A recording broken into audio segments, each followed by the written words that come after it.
The father's words always echoed in Cheyenne's mind. Live for your home. That meant nothing more than suppressing desire and living forever in the shadow of his elder brother. He collapsed to the ground, surrounded by soldiers who muttered in disbelief that a single man could stand against so many knights. From the crowd, a long-haired figure remarked that it was only natural, given he was the brother of that man. Cheyenne bled. The one facing him was Boris, lips curled in a twisted grin. Cheyenne demanded to know who had sent him, daggers clenched, suspecting the Emperor himself. As he unleashed his power, Boris sneered at the rising mist, calling it filthy. To him, Cheyenne was nothing but an assassin from the Mist group, tainted by heresy, and therefore marked for elimination. Cheyenne warned him to try surviving the encounter, but Boris calmly revealed that a 9-star barrier already sealed the place. Urgency surged in Cheyenne. He needed to escape, uncover the truth of the incident involving his brother. He vowed to tear through any barrier Boris had raised. Then, a voice cut through the tension. "Enough, Cheyenne!" The sudden interruption stunned him, and his father's old words returned. Live only for the home. Live for your brother. Eshel was the house. Its success was his success. The realization hit like a blade. The one orchestrating everything was none other than his own brother. Cheyenne dropped to his knees. Eshel stepped forward, noting that Cheyenne must be wondering why.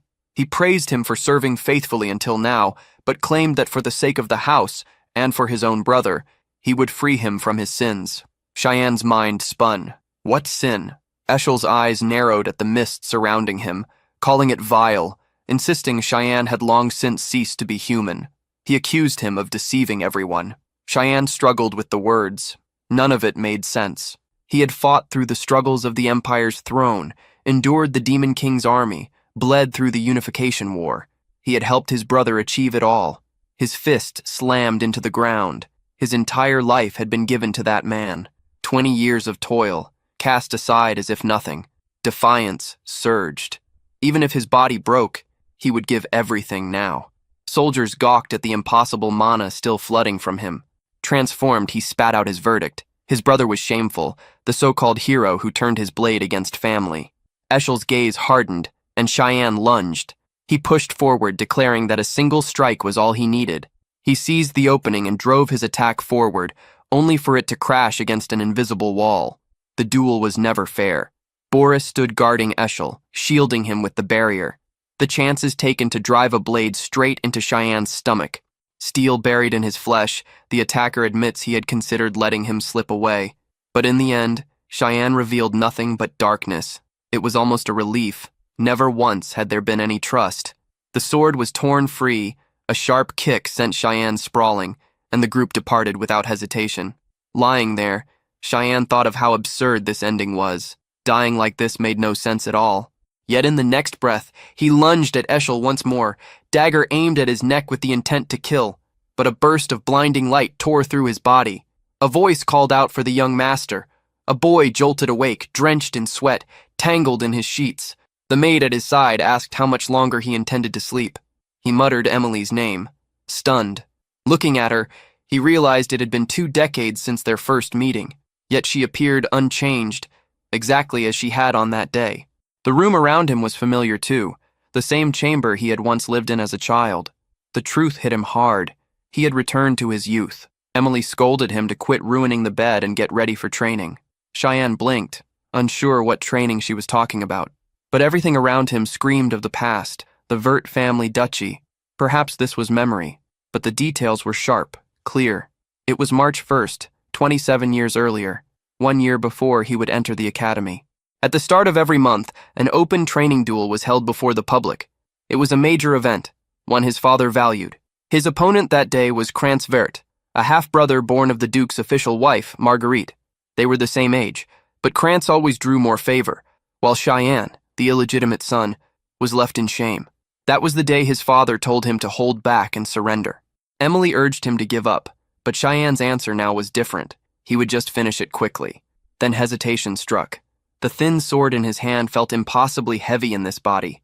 This was no dream, no memory replayed, and yet he knew no magic capable of this. Had he truly gone back? Krantz sneered, impressed he hadn't run away. Cheyenne's father signaled for them to begin. The brother rushed forward, certain victory was his, asking what Cheyenne was staring at. But Cheyenne only wondered why his brother's movements were so slow. A single step to the side let the strike cut nothing but air. Krantz cursed him as a coward and swung again, only to yelp when a sharp blow struck his hand, forcing him to drop the blade. Pain doubled as a kick smashed his shin, sending him down crying on the ground. The mother called out to the boy while the father watched with a spark of interest. Cheyenne, seeing his opponent sprawled on the ground, knew that pressing the blade to his neck would finish everything. Yet memories of the past surfaced. This same boy had tormented him without mercy, and the harassment had continued even after entering the academy. Now, in this second chance at life, he felt the need to end it here, to make sure such cruelty never rose again. From this moment forward, he would live only for himself. The duel ended with Krantz utterly crushed. The Duke delayed his original plans, insisting he needed to speak with Cheyenne, even assigning one of his knights to watch over him closely. In the corridor, Cheyenne crossed paths with Krantz's mother, clearly returning from the infirmary. A sly grin crossed his face as he asked if her son was fine. The Duchess glared back, calling him shameless for daring to speak after what he had done to his own brother. He dismissed her outrage, saying this was nothing unusual in training bouts. Her expression hardened as she spat venom, claiming this was why one should never bother with illegitimate children. Filthy mother, filthy son, both better suited to collecting garbage in the streets. Cheyenne stopped in his tracks. She had crossed the line. A thought flickered. Should he kill her here? But the idea dissolved into a grin as he remembered he had other ways to make her suffer slowly. He declared that he would join the same academy as Krantz. The Duchess demanded to know what he meant. Cheyenne pressed further, accusing her of not caring about her son's graduation. Her brows furrowed, and she raised her hand to strike him, but the knight stepped forward, shielding Cheyenne and apologizing to her. The Duke's voice cut through, summoning the boys, leaving no space for further quarrel. Cheyenne fixed his gaze on the Duchess before turning to leave, knowing well that his father's orders were absolute, and the knight's presence was there to protect him under those orders. Inside the chamber, his father instructed him to enter. Cheyenne stepped forward, introduced himself, and took a seat. It struck him that the last time he had spoken with this man in such a way had been 15 years ago. Duke Wallace Vert, the man revered as the continent's protector. With magic and brilliant strategies, he had once halted the demon armies in their tracks. Even if an entire force under the Demon King had come to slay him, they would have failed. His wish had always been peace for the land. At least that was how Cheyenne remembered him. An admirable figure who gave his life to the people. The Duke's first words broke the silence. He remarked that he had noticed something. Cheyenne had seen the sword's line of attack and dodged. Cheyenne faltered at the observation. Wallace clarified.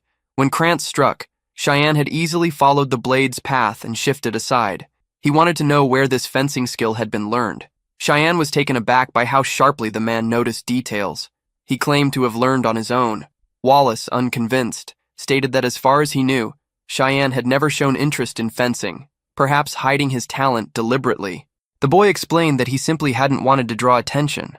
Wallace leaned back, remarking how remarkable it was that Krantz had been defeated despite such restraint. He stopped for a moment, then asked why Cheyenne had struck his brother in that way at the end. Cheyenne wondered if this was recognition, if his father was finally seeing him as someone strong. He replied that he only wanted to prove something. Wallace pressed further, asking what exactly he meant to prove. Cheyenne's answer was direct. He wanted to show that he was Krantz's brother, and that he was the better one. The Duke broke into laughter, saying it was rare to hear such a blunt, straightforward response. He hoped that someday Cheyenne would become a powerful ally to Eshel. The name alone made Cheyenne tense, his mind spinning with disbelief. Why would he ever want to side with that man? It was clear his father's fixation with Eshel hadn't changed at all. Cheyenne clenched his fists, holding back any words. Wallace continued, explaining that there would be no reward ceremony, but Cheyenne could still make a request. Cheyenne's intentions were clear. His only goal now was to destroy whatever Eshel aimed to achieve. So he asked for something specific. The maid was startled, repeating his request, asking if he truly wanted to go to the war front. He confirmed it without hesitation. She stared at him as if he had lost his mind, reminding him he had no idea how terrifying that place was. Demons, monsters, and nameless horrors everywhere. The western edge of the old empire was known as the continent's front line, a battlefield where the war against the demon army had dragged on for 100 years without pause. Because of this, Wallace hesitated but finally laid down a condition. Cheyenne would have to be qualified to go. What that qualification meant, Cheyenne wasn't entirely sure. But one fact was certain. He had to become stronger, faster, as quickly as possible. He still carried all the combat knowledge he'd gained before regression, and within him pulsed a faint trace of demonic power. All he needed was relentless training, and eventually he could wield it. The door burst open then, a loud voice calling his name. With one hand on her hip, his elder sister finally appeared. Ellis. She seized him by the collar as the maid asked where she had been. Ellis ignored the question, glaring at Cheyenne and asking if he was out of his mind. She had already heard he had requested to be sent to the front line, while Cheyenne pleaded with her to let him go. She dropped him flat onto the ground, calling him arrogant for thinking that defeating Krantz made him special. Then she shouted in his face, demanding he meet her on the roof immediately. Outside the castle, on a stone bridge, the two faced each other. Ellis explained the conditions. The fight would begin the moment he touched his sword, and if he could withstand her for 3 minutes, she would allow him to go to the front line. Cheyenne questioned why they had to go that far, but Ellis ignored him, tossing her own question instead. She asked if he was aiming to inherit the family. The bluntness caught him completely off guard, but his answer was simple. He had no interest in that. Before he could even reply, Ellis ordered him to draw his sword. Cheyenne thought bitterly that he had barely regressed and was already being forced into a second fight. The moment his hand touched the blade, Ellis lunged, leaving him startled without knowing why. He managed to block her strike, and disbelief flashed across her face. How could he have stopped that? Cheyenne himself was shaken. She was truly coming at him with full strength, against a brother 7 years younger. She retreated with sharp precision, still trying to grasp how her heavy sword had been stopped by his thin rapier. Cheyenne ground his teeth, convinced it was only luck.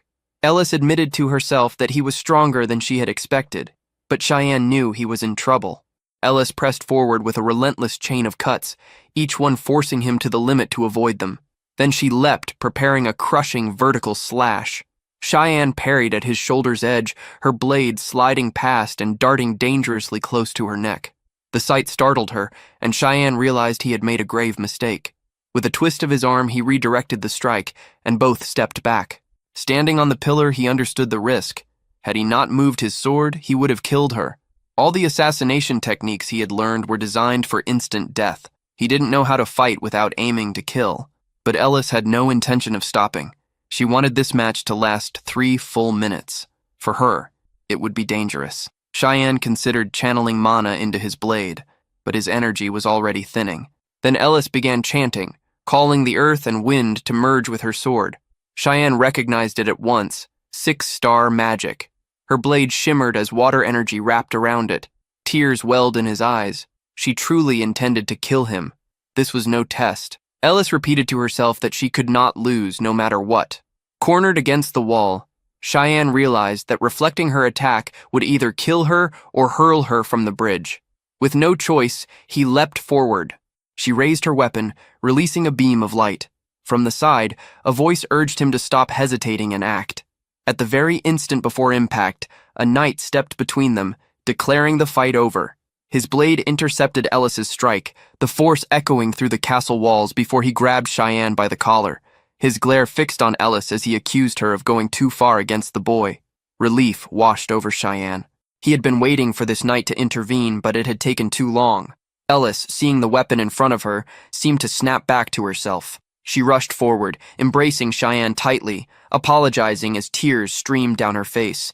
She confessed she had lost control and cried on his shoulder, saying she only wanted to keep him from the front lines, because the thought of losing him terrified her.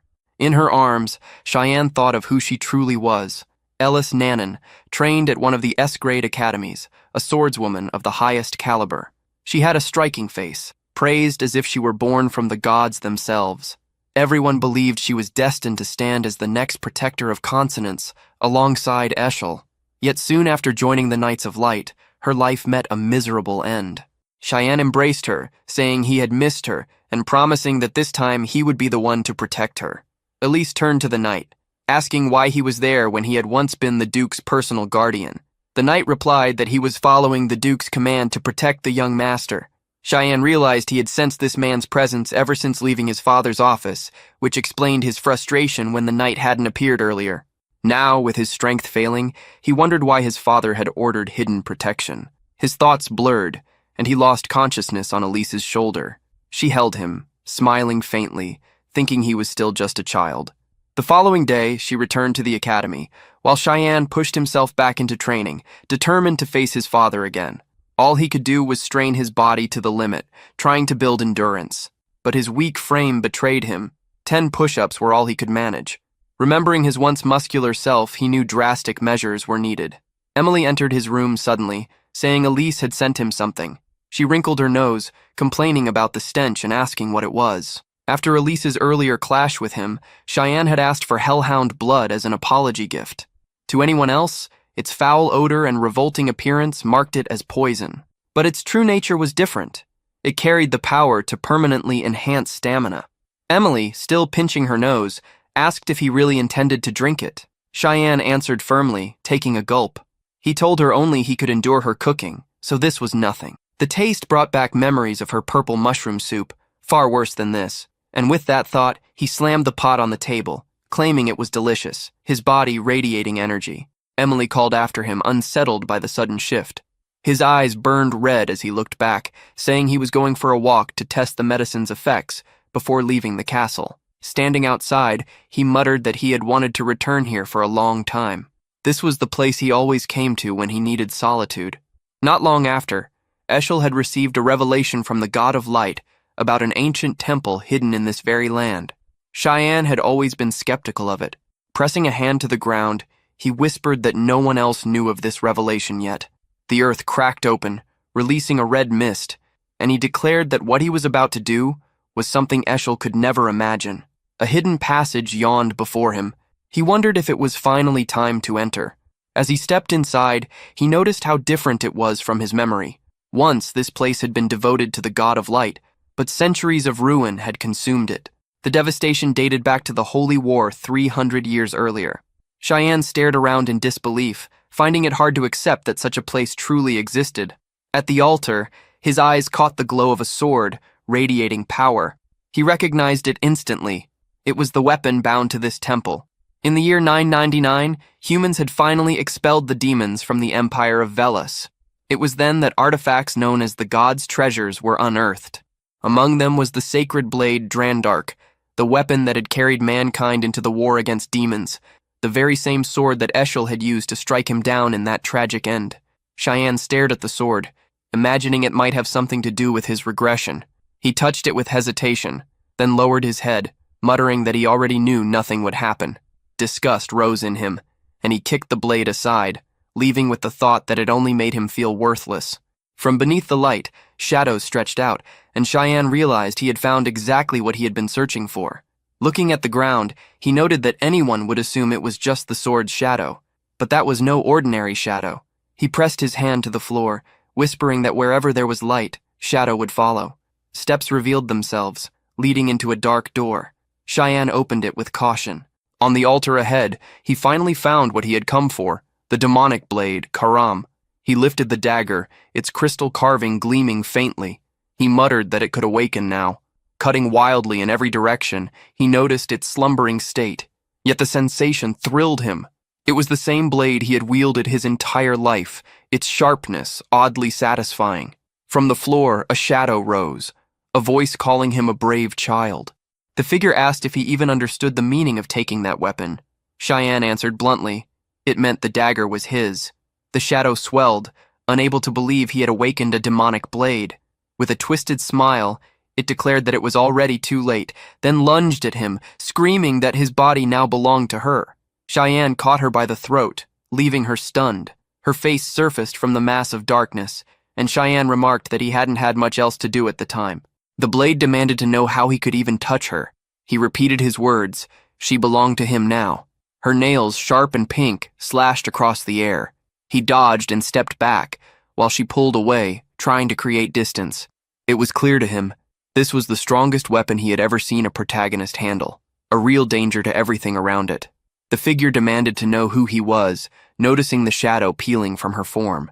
She pressed further, asking if he was the heir, or at least why he carried the heir's energy. Cheyenne confirmed it. He was the heir.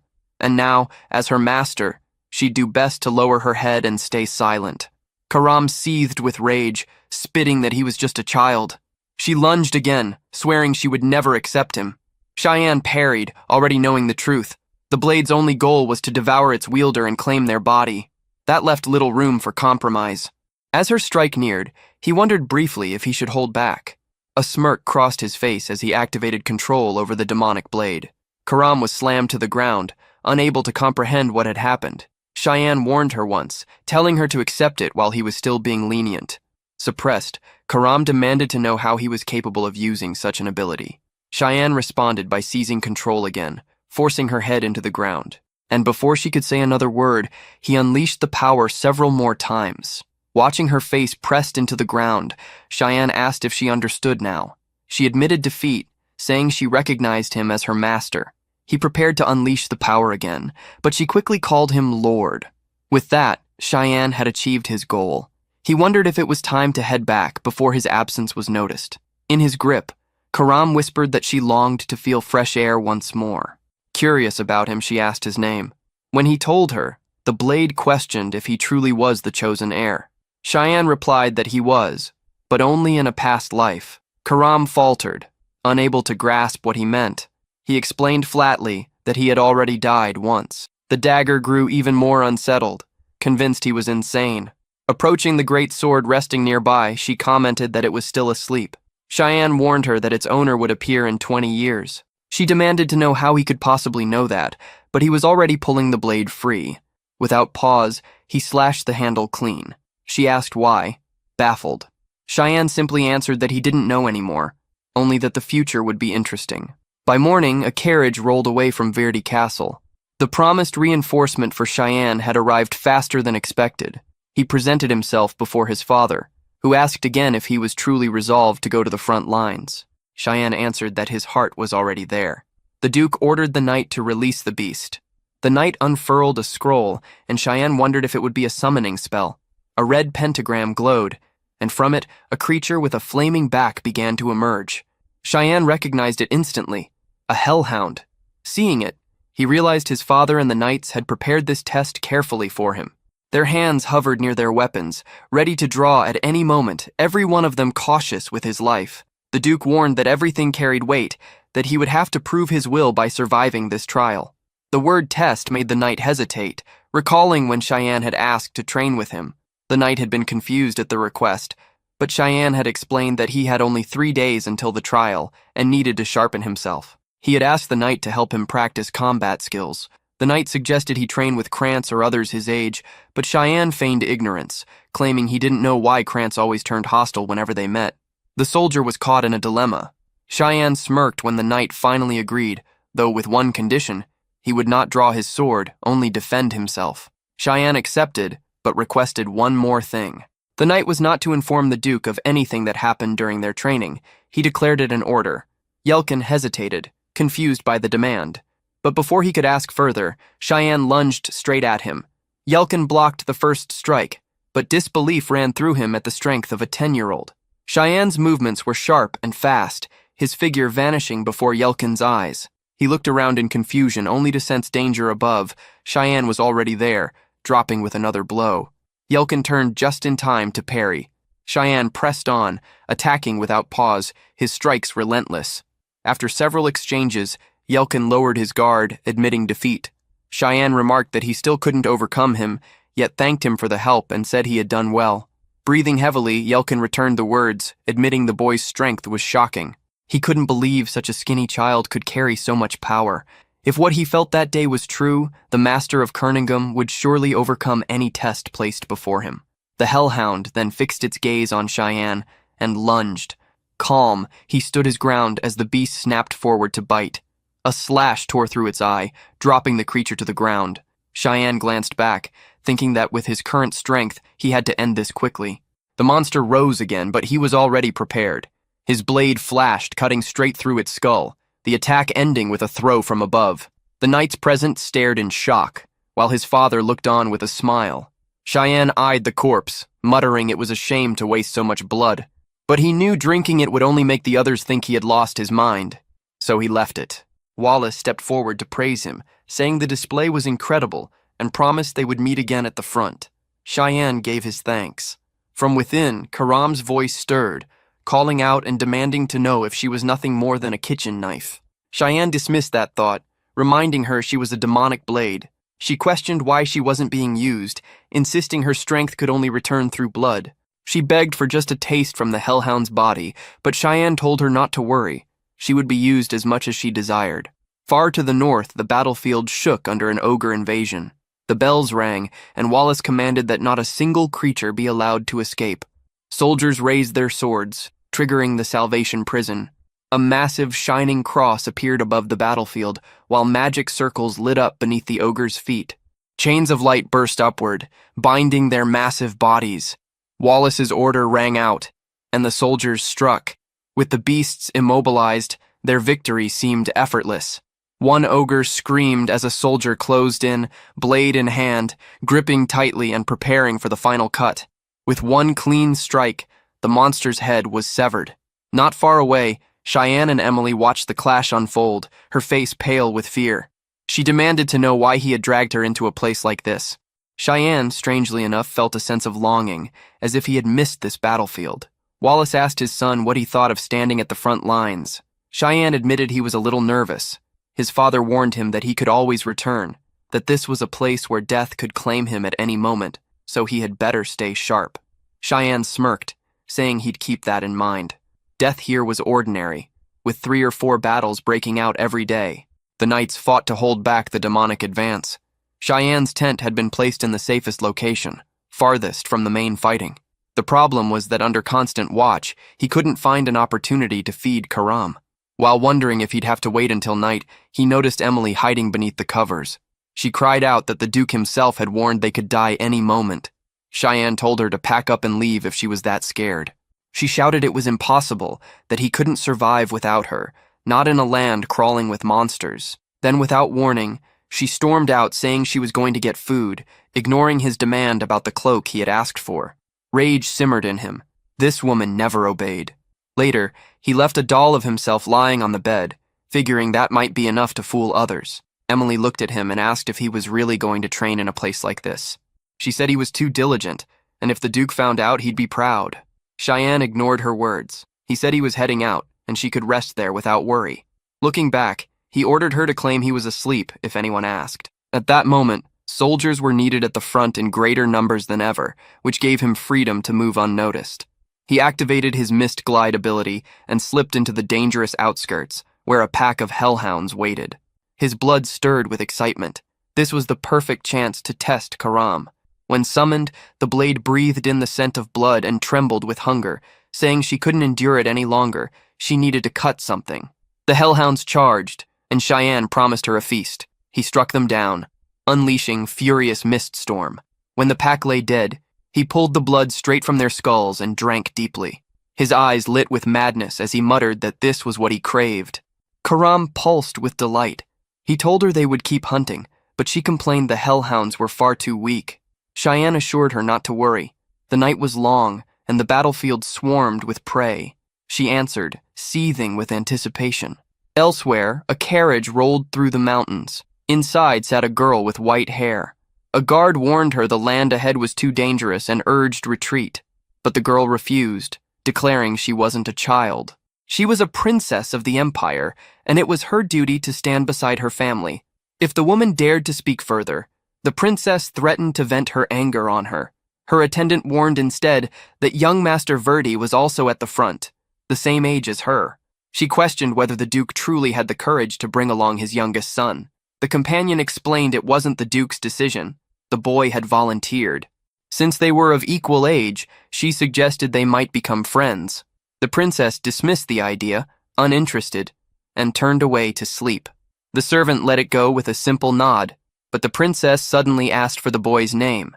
The answer came, Cheyenne Verdi. Under the pale moonlight, she silently repeated the name, lost in thought. Elsewhere, harpies were being slaughtered across the battlefield. Wallace commanded his men to tend to the wounded.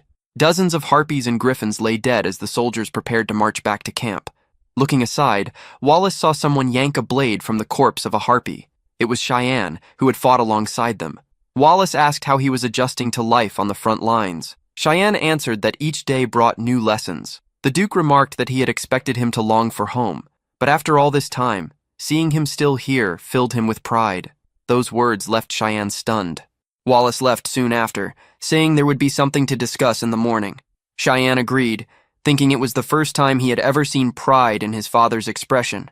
That night, Cheyenne went out hunting once again. His prey was a death worm, a creature usually hidden deep within the valleys. Karam remarked that he looked worn out, blaming it on his refusal to let her take over his body. Cheyenne replied she was being too obvious, but she pressed harder, pointing out how the worm's flesh regenerated faster than his blows could land. He didn't want to admit it, but she was right. Over a month had passed with him in this place, every day consuming the blood of countless demonic beasts. Yet he still hadn't reached what he sought. As the worm lunged again, he declared there was no other choice. For now, he would fight by Karam's rules. She rejoiced, saying it was finally time to unleash chaos. He activated the 9th assassination technique, manifestation of the demonic blade. His face turned dark as countless cuts tore into the worm's body. The beast writhed, and Cheyenne vowed to slice it apart. Under the moonlight, he invoked another move, 8 fluttering petals, showering the worm with slashes from head to tail. Its maw burst open in a violent explosion, and in that moment he looked nothing short of demonic. Not far off, a knight pressed his fingers into the blood of a hellhound and noted it was still fresh. It was Yelkin, investigating alongside Wallace. They exchanged glances and concluded the signs pointed to the work of the demonic tribe.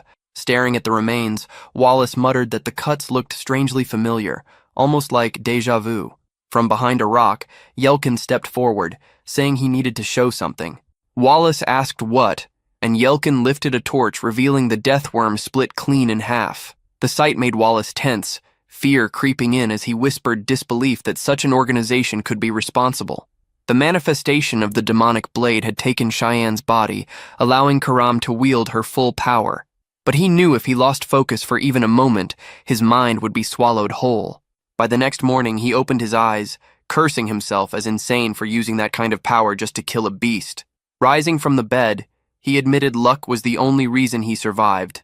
Luck that he had drunk so much blood, or else his body would have been shattered. Karam's voice stirred, saying she finally understood. He looked like a 10-year-old child, yet neither his words nor his actions matched that. It was her first time being used, yet he handled her as if they had fought together for decades. He knew every curve of the valley's terrain. He fought as though he had mastered the mist technique for over 30 years. She remembered him once saying he had died, and now she was certain he was a regressor. Shatton added that he had already explained it clearly. She had just failed to grasp it. The blade shrieked, outraged, demanding how she was supposed to understand something so heavy when he treated it like a casual statement. Shatton dismissed her anger, saying explanations were tedious. Studying his movements, she admitted it couldn't have been simple to defeat him. With the demonic blade, the only way he could have fallen was against the wielder of Drandark. That meant either a duel lost or a betrayal. Remembering the look on his face when he saw the holy sword, she became convinced it was betrayal. She warned that if he had returned to prepare his revenge, then he needed to remember this. If she ever found him weak or slothful, even for a second, she would devour him instantly. He struck her down with a fist, ordering her silence, reminding her that he was the master. She fell, bruised and shaken, while he smirked, realizing she truly carried the same temperament as before. Leaving the tent, he glanced around and saw disorder everywhere. Amelia rushed toward him, calling his name. He asked if something had happened. Frightened, she explained that the body of a demonic beast had been discovered at the valley's entrance. Cheyenne froze, fearing it might be the death worm. Amelia added that it had been a long time since such a high-level creature was seen near the border. He asked if there was more, pressing her. Nervously, she shook her head, but he asked again. Had anyone spoken about him? Any rumors at all? Before she could answer, a knight appeared behind him, calling out his name. It was Yolkin who arrived with the message that the Duke wanted to see him. Shen immediately understood he was in trouble. Yesterday, while out hunting, his father's men had appeared out of nowhere. He had been forced to abandon the hellhound corpses without erasing any trace. The last thing he wanted was attention before entering the academy. Still, he entered his father's tent, already convinced Wallace knew everything. His father greeted him, while Shen stood uncertain, debating how to respond. Wallace ordered him to sit, and Shen frowned, wondering how he would talk his way out of this. The Duke spoke bluntly, asking what he had been doing the previous night. Nervous and sweating, Shen lied, claiming he had gone to bed early. For a moment, Wallace seemed to accept it, but the unease remained. The cuts on the wolf looked far too similar to the style of his blade. Was he overthinking it, or was it real? Shen asked if something was wrong. Wallace struggled to believe that a boy so young could have done something like that. Shen called to him again, and the Duke asked if he had heard what happened during the night. He explained they were still investigating, but all signs suggested the Mist organization. Shen hesitated, repeating the name. Wallace explained further. It was a group that had existed since ancient times, its purpose unknown. Under the banner of purification, they had slaughtered countless nobles, but then suddenly vanished. The last known traces of them were from 3 centuries ago. Yet the same mist had appeared with the death worm, and that lingering power could only come from those who worshipped the god of mist. His speculation was simple. Whoever killed the worm was one of them. Shen was taken aback that his father could trace an organization that had been gone for 300 years with only that much evidence. Wallace admitted he didn't know why they had disappeared, but warned Shen to stay cautious, promising he would report everything to the Empire. Relief washed over Shen. For now, suspicion had shifted away. Wallace, however, decided it was nonsense to link a boy his age to such a matter and closed the discussion. He then asked if Shen had heard about the visitor arriving that day. Shen answered that it was someone from the royal family. Wallace confirmed it and added that he wanted to ask a favor. Shen, sweating again, grew tense, curious about what that favor could be. Before he could ask, a knight's horn sounded, announcing the arrival of His Majesty. Wallace and every soldier on the field dropped to one knee, welcoming the Emperor. The Emperor, pale and sharp like a vampire, greeted Wallace warmly, calling him an old friend and telling him formality was unnecessary. His gaze then shifted, asking if the boy at his side was his son. Shen stepped forward, introducing himself as the youngest of the Vert family. The Emperor remarked to Wallace that it was impressive to see his son serving on the front lines. Truly, his children were remarkable. The favor Wallace asked of Shen was simple: introduce himself openly as his son. In his past life, he had remained hidden, almost invisible, and no one had even known of his existence. The Emperor then declared it the perfect time for Shen to step into the light. From the carriage, a shoe touched the ground, and a girl presented herself as Erin Severus, the Empire's 5th princess. Shen recalled the name. She was remembered as the unlucky princess. One of the favors Wallace had mentioned was that Shen would escort her. The boy felt confused, knowing his strength wasn't remarkable, and wondered why his father would assign him such a task. Wallace explained it wasn't about strength, only about keeping her company. They were the same age and would soon attend the same academy. In his memories of the previous life, Shen remembered seeing her at the academy, though only in passing when classes changed. Wallace added that having ties to someone of the royal family was always valuable. Even if she wouldn't stay long, the chance was worth seizing. Shen himself wasn't very interested, but he understood his father's intentions. Wallace wanted him to build a bond with her, just as he had with the Emperor. Shen thought to himself that his father had chosen poorly, because that girl would not serve his purpose. Still, he couldn't reveal the reason, only he knew the truth of the future. Annoying as it was, for now, he would have to obey. As they walked alongside the soldiers, Erin asked why the nearby lake glowed red. Shen answered that it was called the Blood Lake, and its color had no mystery. Injured monsters leapt into it to recover mana, and over time the water had taken that color. She pointed out the piles of monster remains scattered around, and Shen replied that was precisely the reason. Then she asked what lay beyond it. He told her a demon kingdom stretched past the lake. Curious, she asked if a demon king resided there. Shen smirked, warning her that if she kept following the lake long enough, she would meet the king in flesh and bone. It was his way of mocking her for the childish question. Suddenly a burst of light ripped through the sky. Yellow smoke split the horizon, and Erin turned wide-eyed, asking what it meant. Shen explained that a golden flare marked the arrival of demonic creatures. Frightened, she asked if they had already crossed over. Wallace barked an order for everyone to shield His Majesty, declaring they were heading to the 3rd outpost. The Emperor, however, sighed in disappointment.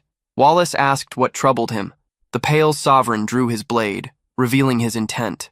He hadn't come merely to visit. He was restless and longed for combat again. Wallace bowed his head in understanding. The emperor turned to his men and commanded them to support the eradication squad in clearing out the threat. Wallace summoned Shen as well, and the boy responded without hesitation. Aaron, startled, asked if he truly intended to fight. Shen told her yes. Though overlooked, he always stood on the front line. She declared she would go with him. He narrowed his eyes, questioning her motives, but she argued that they were the same age, so it shouldn't matter. Shen shot back coldly that the battlefield was no playground. She refused to give up, insisting it didn't matter. She wanted to go. Cian called for Yelkin, who appeared behind her and promised to take her somewhere safe. She spun around, and Yelkin told her to follow. Furious, she shouted at Cian, accusing him of insolence for treating an imperial princess that way. He stepped closer, warning that her stubbornness would cost lives on the front line. Would she shoulder that responsibility? Tears welled up. After all, she was still a child. Cian turned away, ordering her to leave quickly and stop behaving like a spoiled brat. Silence fell over the three of them. On the battlefield, chaos raged. Soldiers were being dragged down, devoured by writhing demonic slugs. Wallace raised his blade, commanding the troops back into formation. He pointed forward, ordering them to guard his majesty and slaughter every last one of those creatures. With a roar, the soldiers charged. The emperor, Dion Severos, had once taken 2 wives. The first, Anna, was long dead. The second, Cassandra, now ruled as empress. Between them, they bore him 4 children. But the 5th princess had been born of a peasant woman, and so scorn followed her everywhere. Despite that, she refused to bow. As a child of the imperial bloodline, she fulfilled her duties and studied harder than any of her siblings. Even so, her enemies never relented. False charges stripped her of her place in the palace, and she was cast away into isolation. That was how she became branded as the unlucky princess. Karam asked if this matched what Cheyenne remembered hearing from his father in the past life. Cheyenne muttered that politics and power always twisted that way. Meanwhile, electric slugs were being cut down across the battlefield. From a distance, Cheyenne watched explosions tear the ground apart, realizing how overwhelming the Emperor's strength was. Dion drove his sword into the soil and unleashed a sacred ray, annihilating every slug in reach. Cheyenne recalled hearing that this man's magic reached the 8th star. If he hadn't risen as Emperor, he would have been named President of the Magic Council. To him, mid-level beasts like these were nothing. Later, Wallace and Dion sat drinking together, sharing memories of the old days. The Emperor shifted the talk to the Empire's current state. In recent years, many nobles had been slaughtered, and unrest spread like fire. Wallace suspected the events were connected. Dion revealed that every one of the murdered nobles had been corrupt, and each scene of death carried traces of black mist. Did Wallace know anything about it? Wallace admitted that followers of the Black Mist seemed to have resurfaced. He had even found signs near his own base. Dion agreed it was possible, though more investigation would be needed. He even admitted, half in jest, that part of him wanted to thank those behind it for purging corrupt trash. But in the end, the killings only deepened the Empire's unrest. And there was one detail that caught Wallace's ear more than anything else. One of the nobles had claimed the 5th princess was tied to the murders. Wallace asked if people were truly trying to link her to such things. The Emperor admitted he knew it was nonsense to blame a child, but still asked Wallace to look after his daughter if he were to die. Wallace swore on that request, and the Emperor gave thanks. That night, the rain hammered against the tents. Emily pressed Cheyenne, asking if he had really said those things. He ignored her, saying he was leaving. She kept pushing, wanting to know if he had truly spoken that way to the princess. In her view, if he kept acting like that, he would never marry and would live out his life in solitude. Cheyenne brushed it aside, telling her to forget it. He was going out to train. She asked if he was really planning to go in the middle of the storm. He told her not to worry and to sleep. Only Aaron was already there. Emily flinched, startled by the hooded figure. Aaron pulled her hood back and asked if he was heading somewhere, but if not, she wanted a word. Emily's eyes lit up at the sight of the princess. Aaron asked how long they had been camped there, and Cheyenne answered over a month. Still, he pressed to know why she had come. She hesitated, avoiding the question. Both turned to Emily and told her to leave, and she slipped out, grinning mischievously, teasing them to enjoy the tent. Cheyenne, with his mind of a 40-year-old, felt no interest in her. Aaron apologized for the morning's events. He awkwardly admitted his own fault, and she laughed, saying she would have reacted the same. She confessed that, unlike him, She wasn't acknowledged by those around her. Cheyenne hadn't imagined she carried such a side to her. She went on, saying she knew he would be going to the academy and that she wanted to be his friend. Cheyenne cut her off, apologizing, saying he couldn't accept that. If her purpose was to get closer to him, then she should leave now. She bowed her head, hurt, saying she only wanted to draw nearer, but he was being cruel. Did he think she was nothing more than a princess by name? Cheyenne kept silent. Tears welled up in her eyes as she said she understood. From his view, she had nothing to offer, and she apologized for wasting his time. Perhaps she was wrong to think they could talk. She added bitterly that he was nothing like Lord Eschel. That name sent a jolt through Cheyenne. He spun, grabbing her arm. She told him to let go, demanding to know why he was acting like that. Cheyenne pressed her, asking how she knew of his older brother. She explained that she had met him when she visited the academy the previous year, and he had told her to remain strong as a princess. Cheyenne knew his brother too well. There was no way he had offered advice out of kindness. This meant the manipulation had already begun back then. Cheyenne steadied himself and told her he would give her some advice of his own. The tent suddenly trembled, as if the ground itself had split.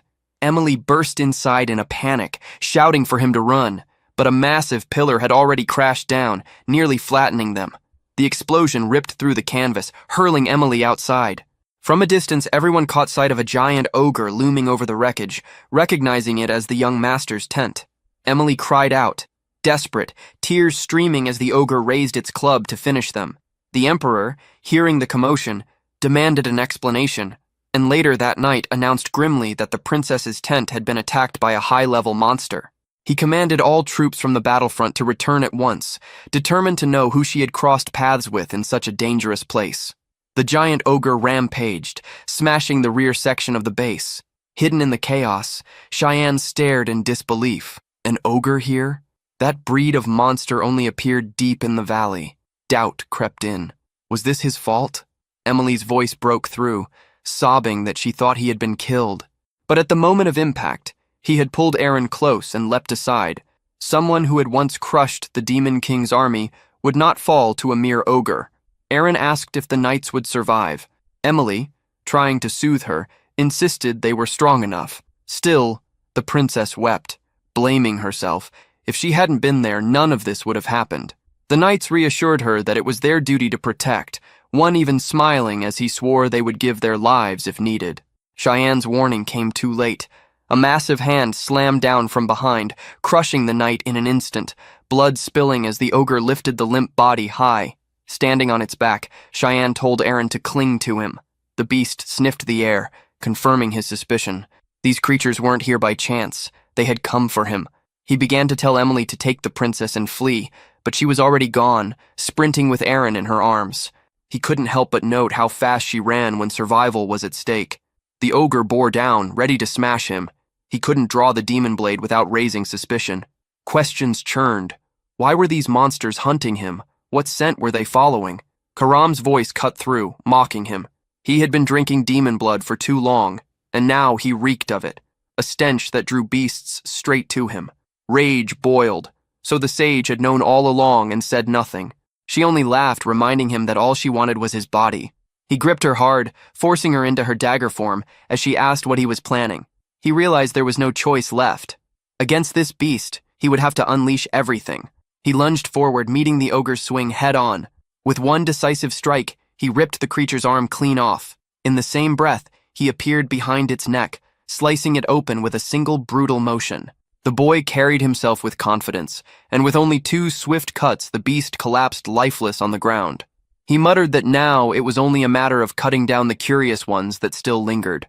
Ahead of him, more creatures appeared, and Karam's voice echoed with excitement, calling it a festival she had been waiting for. But his focus snapped when a demonic dragon revealed itself. The beast roared toward the sky, shaking the air itself. Karam told him not to lose his nerve, it was only a young one. Cheyenne immediately called forth the manifestation of the demon blade. Raising the dagger, he commanded it to devour the enemy. Meanwhile, at the base, soldiers fought desperately against the invading ogres. The Emperor and Wallace had just slain the last of them. The Emperor asked if there was any sign of the princess. Wallace bowed his head and admitted she had been in his son's tent. The Emperor asked if he wasn't worried about his son, but Wallace replied coldly that there was no need to worry about that boy. The only one who mattered was the princess. The emperor stared at him in disbelief, shocked by such cruelty. A soldier rushed in, announcing that Princess Erin had been found. She appeared soon after, hurrying to her father. He asked if she was injured, and she said no, but begged him to act quickly. Cheyenne was in danger because of her. He tried to calm her, telling her to explain. Wallace then turned to Emily, asking if she was his son's maid. When she confirmed, he ordered her to tell them what had happened. Shaking, Emily explained that Cheyenne had drawn the attention of the monsters so that the princess could escape. Wallace remained silent. One of the knights stepped forward, saying he knew the location, and that if given the order, they could head out to rescue him. The emperor snapped at Wallace, demanding why he hadn't already given the command. But Wallace refused. The emperor and Erin stared at him in shock, asking what he meant.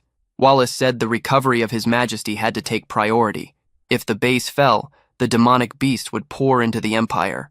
Rebuilding their defenses was the only way to prevent further disaster. Emily's voice broke, asking what would become of the young master. Wallace replied that the boy had already done his duty by saving the princess. That was the way of the Vert family. The emperor and Erin looked at him after those words, while the princess thought again that it was all her fault. Suddenly, the sound of a great battle shook the sky. Erin lifted her gaze and froze. Above them, a dragon was soaring past, and to her disbelief, Cheyenne was clinging to its tail, being carried away. In this world, dragons were the closest beings to the gods, considered the most advanced form of life itself. To encounter such a creature was normally seen as the highest honor. So why was the dragon flying so close to the camp? Erin screamed his name, and the emperor turned on Wallace, demanding to know what his son was doing up there. Wallace stayed silent, and the emperor pressed harder, asking why he wasn't moving. High above, Cheyenne himself didn't know what he was doing. He only wanted a drink of blood, but the situation had spun out of control. The moment the dragon appeared, he had challenged it. A wave of weak monsters had rushed at him, and he blasted them aside, sending their bodies flying toward the front lines. Calling on the furious mist, he carved straight through the battlefield and charged toward the dragon. Up close, he realized it wasn't fully grown. Even so, the beast gathered power for an attack, and fear shot through him. The explosion burst, a beam of light tearing across the field. He dodged at the last second and ended up near the dragon's head. He taunted it for daring to spit at him the instant they crossed paths. With a sharp slash, he drove his blade into its eye. Suspended in the air, he had no footing, and the dragon lunged. At the brink of being skewered, he smirked and unleashed the mist blade. The 8 fluttering cuts struck from all angles, slashing into the beast. The dragon crashed down, detonating the ground in a massive shockwave. Cheyenne felt the weight of it. Killing a dragon was impossible. His shoulders burned with exhaustion. But now that it was grounded, he moved in for the finishing strike. The dragon beat its wings, pulling away, and he braced for another beam. Yet instead, the beast turned tail and fled, wings thrashing in fear. Cheyenne hurled himself after it, roaring that it wouldn't escape, latching onto its tail. The problem came when he glanced down. Everyone below could see him. How was he supposed to explain this? Karam mocked him, asking why he was frozen like a statue. He snapped back, asking if she didn't see the crowd staring up at them. Furious, she demanded to be used since she had already been summoned. He refused, saying if he used anything demonic, they would stop him immediately. She screamed, asking what he planned to do then. He said he was thinking, and told her to shut up. On the ground, Wallace began weaving light magic. Cheyenne recognized it instantly, an 8-star spell. His own father was about to fire at him. Shock and anger mixed. What kind of parent did that? Wallace raised his sword to the skies and released the strike.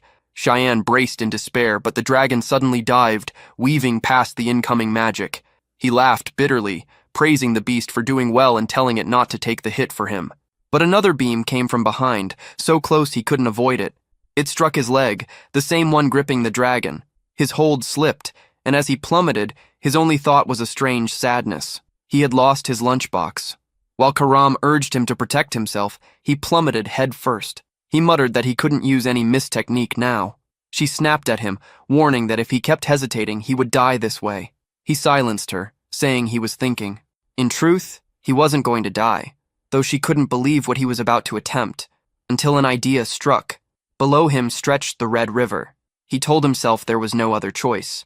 From afar, someone noticed the dragon fleeing and remarked how rare such a sight was. The man behind him dismissed it, saying it was just a kid who must have strayed from the group. The silver-haired figure pointed toward the horizon, asking if demons dwelled there. His companion answered that it was actually the human region. The silver-haired one grew curious, saying dragons shouldn't be beaten by humans. He went quiet for a moment, until the man with glasses asked if something was wrong. The silver-haired one pointed out that he sensed an unusual energy in that direction, something strangely familiar.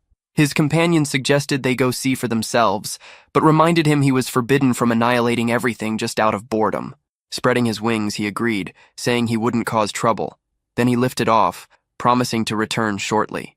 Meanwhile, Cheyenne emerged from the blood-soaked lake, dragging himself onto the rocks, cursing up to the 10th generation. He asked Karam if she was still alive. Dripping with slime, she hissed at him not to talk, claiming she was busy thinking of ways to kill him. He muttered he'd wash her when they got back, and she answered fine, but warned him to face reality. They were in the demon realm now. Cheyenne brushed it off, insisting that in this place it was rare to meet a high-level demon. Then a voice came from behind, claiming he knew he would find something interesting. Cheyenne froze. It was a voice he could never forget. Turning stiffly, he saw the figure. The demon asked if he was human, and Cheyenne realized it was Valkyrian, the demon king. Memories came rushing back. This was the same man who once told him he was like evil itself, wrapped into one body. Valkyrian pressed, asking why he wasn't answering. Was he not human? In a blink, the demon king appeared at his back, asking if Cheyenne really wanted a fight. Shocked, Cheyenne spun around, striking, but Valkyrian slipped past easily. Still, Cheyenne managed to shear off a single strand of his hair. That was enough to impress him, making him remark how limitless the potential of different races could be. Karam demanded to know who this man was. Cheyenne answered plainly, it was the Demon King. She warned that if he truly was the Demon King, then Cheyenne had no chance of victory. He knew she was right. The smartest move would be to flee, but his trembling hand made him wonder if he could even manage that. Then Valkyrian surprised him. He told him to calm down. He wasn't here to fight a kid, for God's sake. He even lay down on the ground, asking if Cheyenne really thought he'd strike a child. Confusion churned in Cheyenne's mind at the sight of the mighty Demon King lying before him. Valkyrian spoke again, saying he would ask once more. Was he human? Cheyenne admitted he was. Valkyrian then pressed to know, how had he ended up in this place? Cheyenne explained that the sea had carried him there, and the man remarked that it must be his first time in the demon realm. Yet something felt off. He sensed a strange energy, and demanded to know what Cheyenne really was. Cheyenne replied that he was just an ordinary human. Valkyrian wasn't convinced. He said the boy might claim that, but it seemed like he already knew who stood before him. Cheyenne denied it, saying it didn't make sense. They were meeting for the first time. The Demon King stretched his arms and mused that maybe that was why he found it interesting. After all, it was also the first time he had seen a human in person. He asked again what brought Cheyenne there, wondering why this kid was so calm. Valkyrian said he'd felt an unusual presence while wandering, and as the Demon King, he was obliged to keep watch over the lands he ruled. Rising from the ground, he told Cheyenne to repeat what he'd just said. Cheyenne repeated his words, that he was the Demon King who watched over his domain. Valkyrian pointed at his own face, saying he wasn't surprised. He was now certain he'd seen the boy somewhere before. What kind of human reacted so casually to a Demon King? Cheyenne knew that soon the invasion of the demon realm would begin, yet this Valkyrian was nothing like the one he remembered. What had changed him so drastically? He asked what the Demon King intended to do. Valkyrian smiled, amused by the boy's recklessness. Then he said it was simple. As long as his followers were alive and fed, he had no need for conflict. But if anyone tried to alter that balance, he would destroy them all. That was his duty as the Demon King. For a moment, Cheyenne felt that same ominous energy he remembered from the being who once attacked the Empire. He knew he had to stop that future from repeating. So he asked if Valkyrian would make a deal. The Demon King's curiosity sharpened as he demanded to know what kind of deal. Cheyenne explained that someday something would happen, an event that would threaten all of Valkyrian's subordinates. The Demon King frowned, calling it nonsense, but told him to continue. Cheyenne admitted he didn't know the exact cause, only that it would become the spark for a war between demons and humans. Valkyrian folded his arms, questioning whether Cheyenne truly thought he would wage war on his own realm. Cheyenne said that was exactly why he wanted the deal, so that no matter what occurred, the Demon King wouldn't be the one to start that war. Valkyrian said he didn't understand half of it, but asked what he would gain by agreeing. Cheyenne promised that whatever came to pass, he would help the Demon King. Valkyrian stepped closer, studying him. He said the boy clearly knew more than he was admitting. Cheyenne broke into a sweat as Valkyrian asked for his name. When he introduced himself, the Demon King nodded and said he would honor the pact as the ruler of demons. Valkyrian took to the sky, warning Cheyenne to keep his end as well. A faint grin crossed his face as he declared the deal sealed. After that encounter, a group of knights eventually discovered Cheyenne's location. When they saw him crawl out of the Red Lake, the soldiers called it a miracle. He was still breathing. From that moment, he became known as the one who survived the demonic dragon. They carried him to the frontline monastery, a place serving as a field hospital for the wounded. Lying there, Cheyenne asked someone to repeat what they had just said. Aaron hesitated, unable to meet his gaze. Then, out of nowhere, she blurted out if he wanted to be hers. He froze, confused by her words, not understanding what she meant. Calmly, he replied that he wasn't interested. The reaction hit her like a slap. She flinched, tears welling again, muttering that it was expected of her, the powerless fifth princess. From his bed, Cheyenne stared at the ceiling, thinking she was really starting to get on his nerves. He knew Aaron was the weakest link in the imperial bloodline, and at the rate she was going, her downfall was inevitable. What bothered him most was the suspicion that his damned brother was somehow tied to her fate. He admitted to himself she was right. At the moment, she couldn't offer him any advantage. No wealth, no influence, nothing to gain. On top of that, being associated with her politically would be reckless.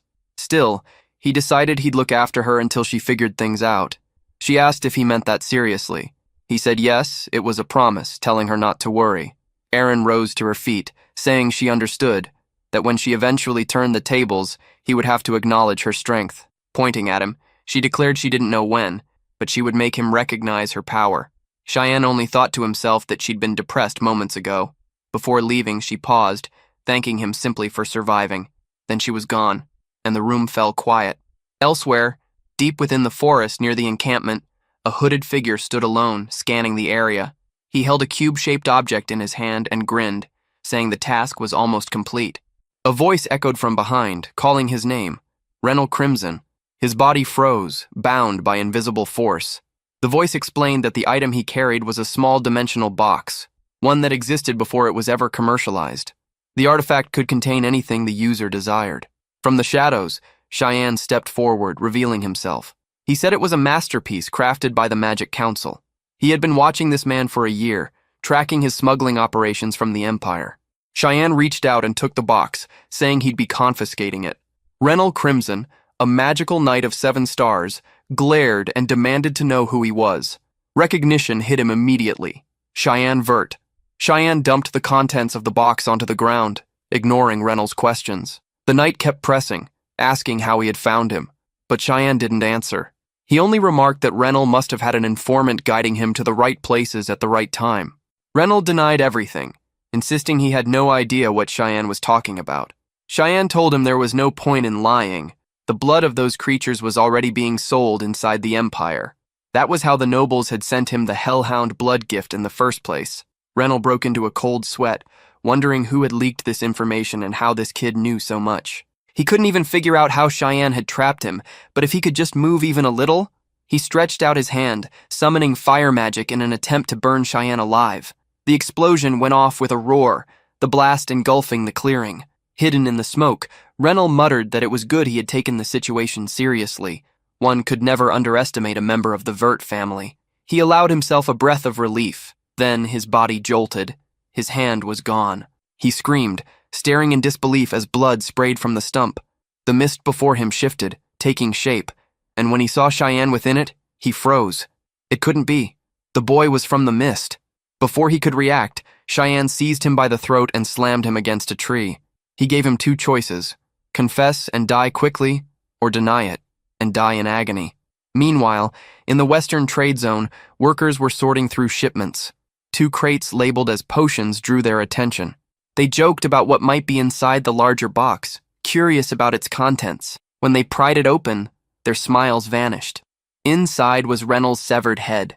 Up on the mountain ridge, Karam asked if he planned to let the others live. Cheyenne said yes. This was enough of a warning. Those men had always been smuggling demon materials into the empire. The goods would end up in the hands of the Magic Council, a place where people committed every kind of insanity in the name of magical study. Cheyenne muttered that whatever they were doing with demon blood was beyond reason and needed to be stopped. Karam accused him of living for others in this new life. He disagreed, saying he was only preventing more people from using demon blood. Far away in the empire, inside a lavish mansion, Eshel sat in bed reading a letter. It informed him that Cheyenne had gone to the front line with their father. A woman lounged beside him, curvy, playful, and clearly enjoying his company. Eshel, ever the charming villain, knew how to indulge himself. The woman asked if that Cheyenne was his younger half-brother. Eshel confirmed it, saying the kid was a headache in more ways than one. Suitcases were stacked high as Emily cheered, relieved they were finally leaving the front lines. She was certain the academy would be calmer, safer, and far less chaotic. Cheyenne, however, knew better. The academy was no sanctuary. It was a cruel pit where lives were crushed under political schemes, a place ruled by envy and greed, where, ironically, learning was the least of anyone's concerns. Emily was lost in her own world, rambling about how she'd find a skilled instructor at the academy. That's when Cheyenne began to realize she fully intended to follow him there. Sometime later, he returned to the duchy, enjoying a brief moment of calm. A sudden sound made him turn. Krantz stood there, catching him off guard.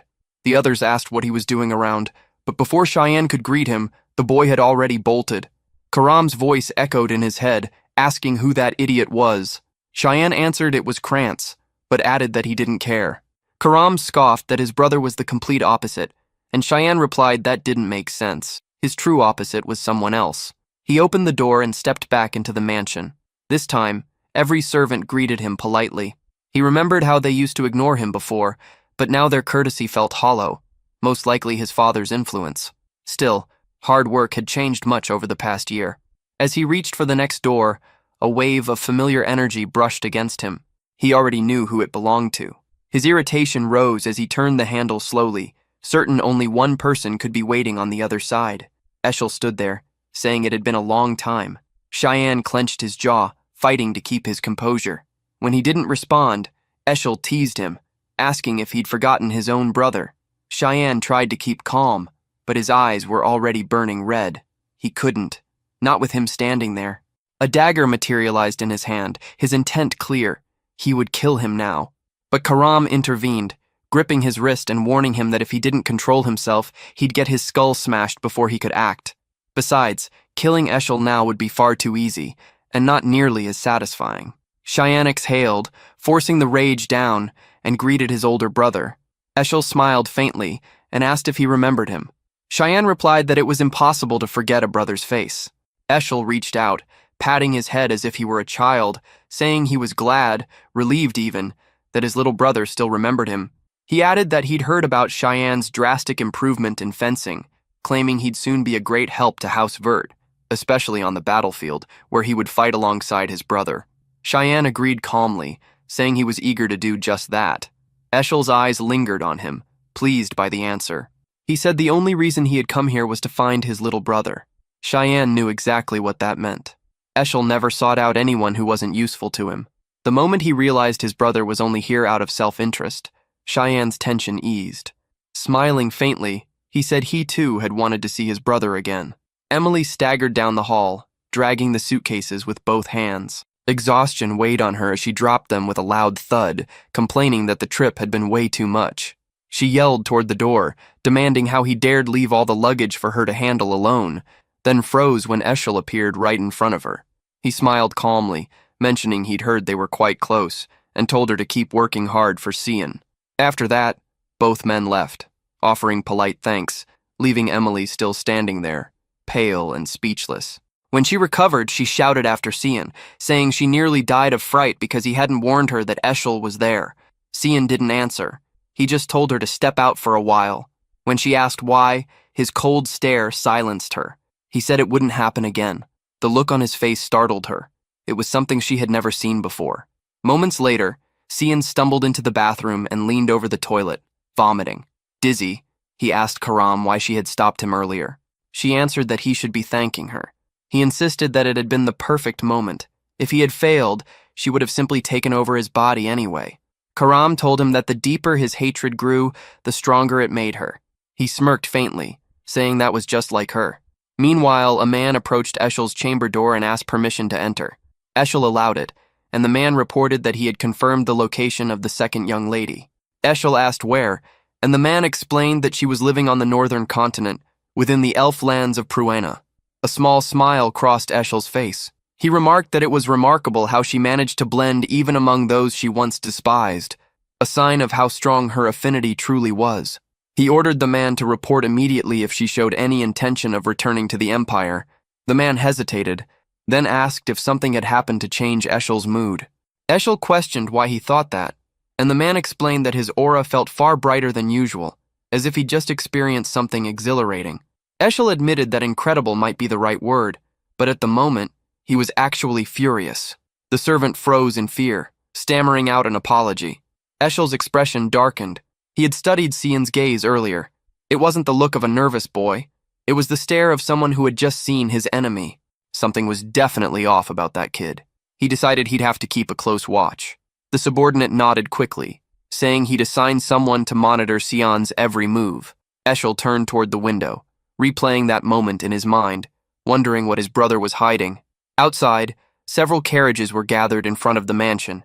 Emily stood beside them, yelling that she was extremely disappointed in the young master. Cian dismissed her anger, saying it was her own fault she couldn't come along. She wasn't fit for guard duty. That only made her angrier, snapping that he should have said so earlier. The carriage started moving, and Cian waved casually, telling her to relax. Emily shouted back not to cry just because she wasn't there.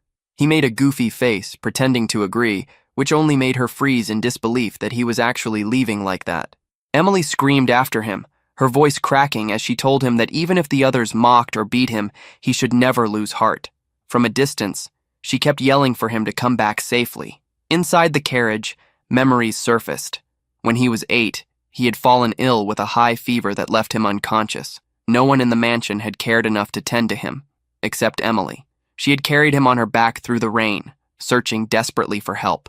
After wandering for hours, she had finally found an old man willing to open his door. If not for her, he probably would have been discovered dead in one of those cold, empty rooms. He smiled faintly, remembering that moment. With that same warmth, he thought how he'd once told her that if she kept following him like that, she'd end up dead, and that he couldn't take her to the academy because she was too precious to him. Now, sitting alone in the carriage, Cheyenne noticed the absurd number of escorts assigned to him. 6 intermediate knights, just to accompany the young master to the academy. Something about it felt off. He suspected he'd see blood before arriving. By late afternoon, the knights exchanged glances and decided to halt for the day. They told him they would camp there for the night. Cheyenne asked how far they still were, and they replied that the central city of Saffron was close, that they'd reach it by morning. He nodded, but inwardly, he knew they were lying. This forest wasn't anywhere near Saffron. Setting up camp this early, in such an isolated area, while pretending otherwise, it couldn't be coincidence. They were planning something. When they said everything was ready, Cheyenne stepped out of the carriage, feigning ignorance, commenting lightly about how nice the air felt. Surrounded now by the 6 knights, he asked whose orders they were following. One of them hesitated, beads of sweat rolling down their faces. No one answered. Then Cheyenne caught it, the faint smirk on one man's lips. His eyes narrowed. He asked again, voice cold, whose order it was. The smirking knight drew his sword, saying Cheyenne didn't need to know since he'd be dead soon anyway. The others approached, murmuring apologies, insisting it wasn't personal, just duty. They promised to make it quick and told him to close his eyes. The knight stepped forward, sword raised, bidding his farewell, then stopped mid-swing as his head flew clean off. It hit the ground with a dull thud, rolling like discarded garbage. The others froze, staring in disbelief. Cheyenne's tone stayed calm as he repeated the question. Whose order was it? Now, real fear set in. They trembled, paralyzed, not knowing what to do. He looked at them with quiet disdain and asked why they were frozen like statues. Did they truly think it would be that easy? One knight still couldn't process what he was seeing. Another finally snapped, lunging forward to strike from behind. In an instant, Cyan appeared on the other side, slicing twice before anyone could react. 2 men dropped, one taking cuts across the shoulder and arm. Another tried to flee but collapsed in agony mid-run. Shin had only struck from behind. He hadn't needed to do more. The carnage was already done. The man who had been thinking a moment before now sobbed, unable to accept that an 11-year-old could butcher so many. None of them had survived the dragon encounter after all. Using mere intermediate knights for this job had been a disaster. The crying man crumpled to the ground as Cyan stalked closer and demanded to know who gave the order. Through shaking breaths, the man blurted that it had been Duchess Margaret's doing. Shin felt awkward. He hadn't even needed to lift a finger. The confession had done the work for him. The culprit's sobs filled the clearing, and he wondered why the man had talked at all. Nearby, the carriage rolled on while messengers hauled Cyan aboard without hurry. One reported that the plot had been arranged by the young Master Krantz, who'd asked his mother to keep Cyan off his back once they reached the academy. Apparently, the whole ambush sprang from that request. Cyan registered the name of the coward who kept running away. The kid would need a little assistance at the academy, the kind Cyan could provide. Embarrassed, the captured man asked what would happen to him next. He didn't seem very attached to life, admitting that they'd tried to kill Cyan, so his survival seemed unlikely. Cyan ordered him to at least learn to drive the carriage properly. There might be some use for him alive yet. The man swallowed his fear and thanked him. By the time they reached the central city of Saffron, a vase crashed to the floor as panic rippled through the household. Duchess Margaret demanded an explanation for the 6 bodies. The butler stammered that Cyan had arrived in Saffron 10 days earlier and that they'd misjudged the boy. Margaret, furious, refused to believe a 10-year-old could slaughter so many without help. The butler suggested an unknown accomplice, but she cut him off. Plans shifted. An assassin would infiltrate the academy, but if the deed traced back to her and Krantz suffered for it, trouble would follow. Biting her lip, she decided not to act rashly. No one must know about the affair. Better to erase everyone linked to the plot quietly. Behind the curtain, Eshel's spy had overheard the entire conversation. It had been 10 days since Cyan left Saffron. Brian had been keeping up the act of a loyal servant the whole time, aware that word of Cyan's survival must have already reached the mansion. At this pace, it seemed they'd reach the academy without issue. Still, he suspected the boy might start wondering whether he should dispose of him. Before that thought could settle, Brian slid open the small carriage window with a grin, announcing that they had arrived. Cyan acknowledged him with a calm nod. The sight of the city ahead brought memories he'd rather not revisit, none of them good. The academy loomed larger than he remembered. A lot had changed. At the reception, he presented the Verde family's crest. The clerk, visibly eager, promised to register him right away. Everything seemed normal, until Cyan caught something off about her tone. She handed him a sealed letter and a golden key. His eyes widened. He asked if she'd given the right one. Behind him, Brian dropped the luggage with a thud, startled. The royal dormitory, the most luxurious housing available, was supposedly his. But in his previous life, nothing like this had ever happened to anyone. Someone's hand was clearly behind it. He asked if that was the last of the luggage, and Brian confirmed it. Cyan adjusted his coat and remarked that now that they'd reached the academy, Brian's work was done. The man's nervous laugh broke the silence as sweat ran down his temple. Cyan tossed him a pouch of coins.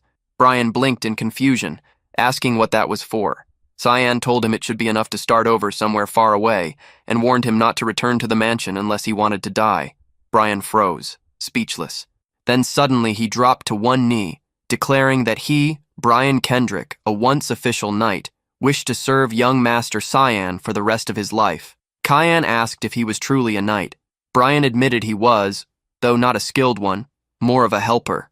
His late father had told him that a mediocre knight should never hesitate if he found someone worth following. Cyan dismissed it as nonsense. When Brian asked what he meant, Cyan questioned whether he wasn't afraid of betrayal later. The man replied that even if it happened, he wouldn't regret it. Cyan told him not to say things like that again. It was troublesome enough already. Moments later, they entered through the academy gates. The entrance ceremony was starting, and they'd go straight to the exam. Brian, sweating, nodded in silence. Inside, the dean and a young woman discussed the new batch of promising students. The room was packed with nervous faces. In the center, a girl stood out. Rin Saval Ru, radiating a visible aura. Her magical rank was 2 stars, physique grade B, and her light affinity measured at 52%. Nearby, another student drew attention. Setcha Harkin, a 3-star mage with an A-grade physique and an earth affinity of 71%. The old man scratched his beard, studying the report in front of him. The students this year were impressive, but this particular boy stood out even among them. His magical grade registered at 1 star, yet his physique ranked S. His element was darkness, an astounding 92%.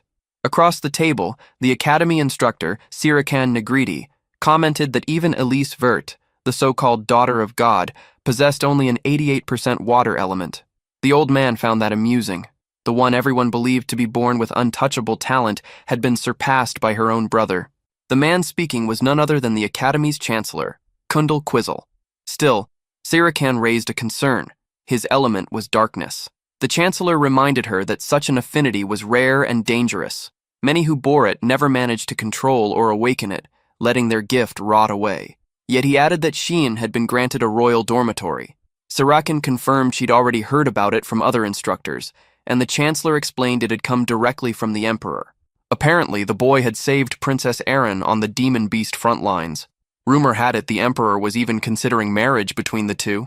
The fifth princess, long excluded from succession, and the Verde family, famed for producing exceptional warriors. When asked what such an alliance might bring, Sirikan predicted it would stir unrest within the empire, perhaps even more bloodshed. The chancellor merely replied that for now, they could only watch and see whether the boy would rise as a hero or descend into catastrophe. Walking down the corridor, Shien mulled over the number, 92%. In his previous life, it had been only 80. Maybe it was the result of drinking all that demon beast blood. His thoughts broke when he noticed someone ahead, Krantz. Krantz froze at the sight of him, muttering that Shien looked strange. Behind him stood a stocky boy who smirked and asked if this was the kid who'd been bossing Krantz around. The same boy sneered, mocking that Sheen didn't even know who his mother was. Sheen recognized him instantly. Popper Penneron, son of Marcus, one of Krantz's old lackeys who'd helped torment him in his past life. Seeing the two together again was almost satisfying.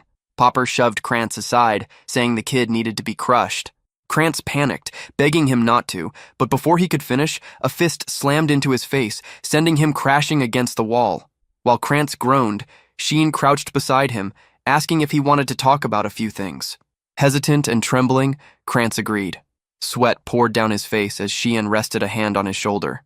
In a calm voice, he warned that he didn't mind plans being made, but if he found out about one more scheme, Krantz wouldn't graduate with all 4 limbs intact. Krantz collapsed to the ground, defeated, while Shien turned away, muttering that this academy was going to be entertaining. Elsewhere, in one of the restricted archives, Sarika was deep in thought about him. She admitted to herself she'd have to keep a close eye on that boy. Walking over to a shelf, she reached for a certain book, only to find it missing. Behind her, a voice asked if she was looking for something. She turned sharply, startled, only to see Shien holding the very book. Composing herself, she smiled, adopting a friendly tone as she asked what a student was doing there. This was a restricted area. What puzzled her most was that she hadn't sensed his presence at all. She stepped closer, confirming that he must be the boy named Shien, and politely requested he return the book. It was research material. He agreed and extended his hand, but instead of the book, she noticed he passed her a single sheet of paper. Before she could question it, Shien's expression shifted. He felt something, a heavy, foreign aura approaching fast. A book suddenly lifted itself from the shelf, and Shien noted it was the very volume Sarika had been searching for. Instructor Sarika, the hidden head of the Miss Assassins, stood there, and she wanted to know how he'd discovered her secret. In his past life, he had treated her as just another teacher. She had checked on his progress, held counseling sessions, and praised his growth potential while he shrugged it off as empty praise. But then she revealed interest in him, intrigued by his high darkness affinity, 84% back then. He'd said dark elements often lay dormant, but she argued humanity simply didn't understand darkness yet. She'd called his potential limitless, and that stirred something in him. He'd hoped she might guide him. He'd been fooled. The woman behind the glasses was no gentle instructor. She ran the Assassin's Network, hiding inside the academy where the continent's nobles gathered. Now she suggested they continue the talk in her lab.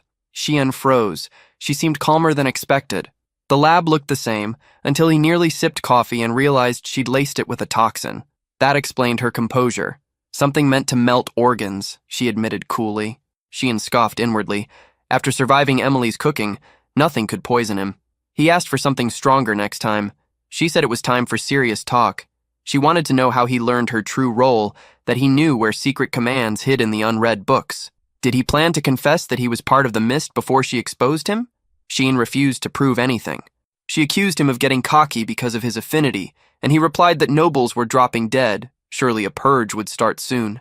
She smiled thinly and feigned ignorance, then activated her aura as if to intimidate. Xian clarified, he meant the murders. Sarika spat venom, warned he'd regret his tone, then lost it, kicking the table and throwing reagents at him. Karam flinched. Sarika was brutal. In an instant, she was behind him with a dagger drawn, claiming that as assassin leader she could not ignore a mist member. She slashed. Xian dodged. She struck again, relentless, but he pulled Karam out of the line and used her to block. He decided actions spoke louder than words. If she wouldn't believe him, he'd force belief. He launched into a calculated assault, driving her back. Sweat ran down her face as she realized the blade he used was no ordinary weapon, the demon blade only the chosen could wield. Karam's demonic weapon gleamed, and Xian asked if she finally understood. He warned that the mist would be hunting her now. Sarika demanded to know how he knew, and he answered coldly that the person she'd been searching for stood right in front of her. Elsewhere, in a ruined street, an isolated house clicked open as someone used magic to unseal a padlock. Sarika and Xian stood together, and he remarked that she didn't seem too impressed that the mist's hideout was hidden right here. The tunnel ahead led directly to the altar he sought, so he told her he'd go alone. He walked deeper into the winding passage, a subspace shaped by the power of the god of the mist. Because of its warped nature, the tunnel stretched far beyond what the eye could perceive. Even so, he remembered every twist, every trap. From the darkness behind him, attackers emerged. He sighed, thinking this kind of welcome ceremony was a bit much. Parrying blows, he stepped back as mud-like projectiles rained toward him. One of the ambushers almost got himself killed dodging his own attack, forcing Xian to block the rest. The kid's quick reaction impressed him. The attacker smirked, activated a secret art, and split into multiple clones, circling him from every direction. But Xian had his own tricks. Recognizing the technique, they couldn't understand how someone so young could use it. Then his aura shifted. The wave of murderous intent rippled through the air, a killing art known only to veteran assassins. The men gasped for breath and dropped to the floor, unconscious. He knew they wouldn't wake up anytime soon. Only one remained standing. Maybe an executive? Xian prepared another move, but the man struck first, deflecting the blow and using a skill that disrupted Xian's own. The attacker's mask fell, revealing Sarika beneath it. She smirked, admitting she could no longer hold back, calling him Xian Vert. He froze, caught off guard. Sarika, again in front of him, demanded that he show his true strength. Xian responded with his savage strike, sending her flying across the chamber. She landed on her feet, eyes gleaming. Intrigued, she wondered aloud how he could use two assassination arts so effortlessly. She wanted to see more, her excitement rising while the others ran for their lives. Xian knew that look. Combat lust. Once overtaken by it, she wouldn't stop until one of them was dead. He should have fled, but instead, she pressed forward, urging him to continue, insisting it was what he wanted too. She lunged again. He parried. She reminded him that no one would notice anything here. It was a sealed subspace. He didn't need to hold back. Realizing escape was impossible, Xian prepared to go all in, even if it meant killing her. Then pain shot through his body. Something struck his neck. He collapsed to the ground, dazed. Karam appeared beside him, saying she knew it would end like this and told him to rest. Sarika demanded to know who she was. Karam stepped out of the mist, stating she hadn't planned to interfere, but Sarika should already know. Sarika bowed slightly, recognizing the demonic blade herself, Karam. Karam's tone sharpened with anger as she asked how Sarika dared attack her master.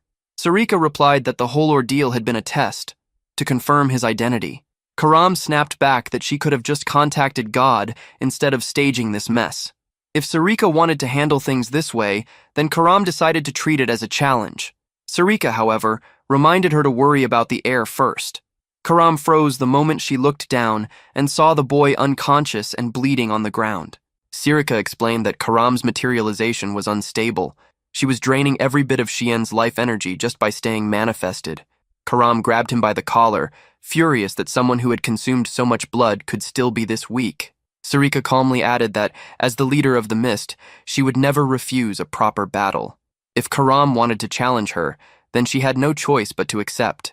Karam frowned, muttering that the woman was definitely not normal. Xian stirred slightly and asked why Karam had even manifested. She brushed him off, saying she'd crush the reckless girl quickly.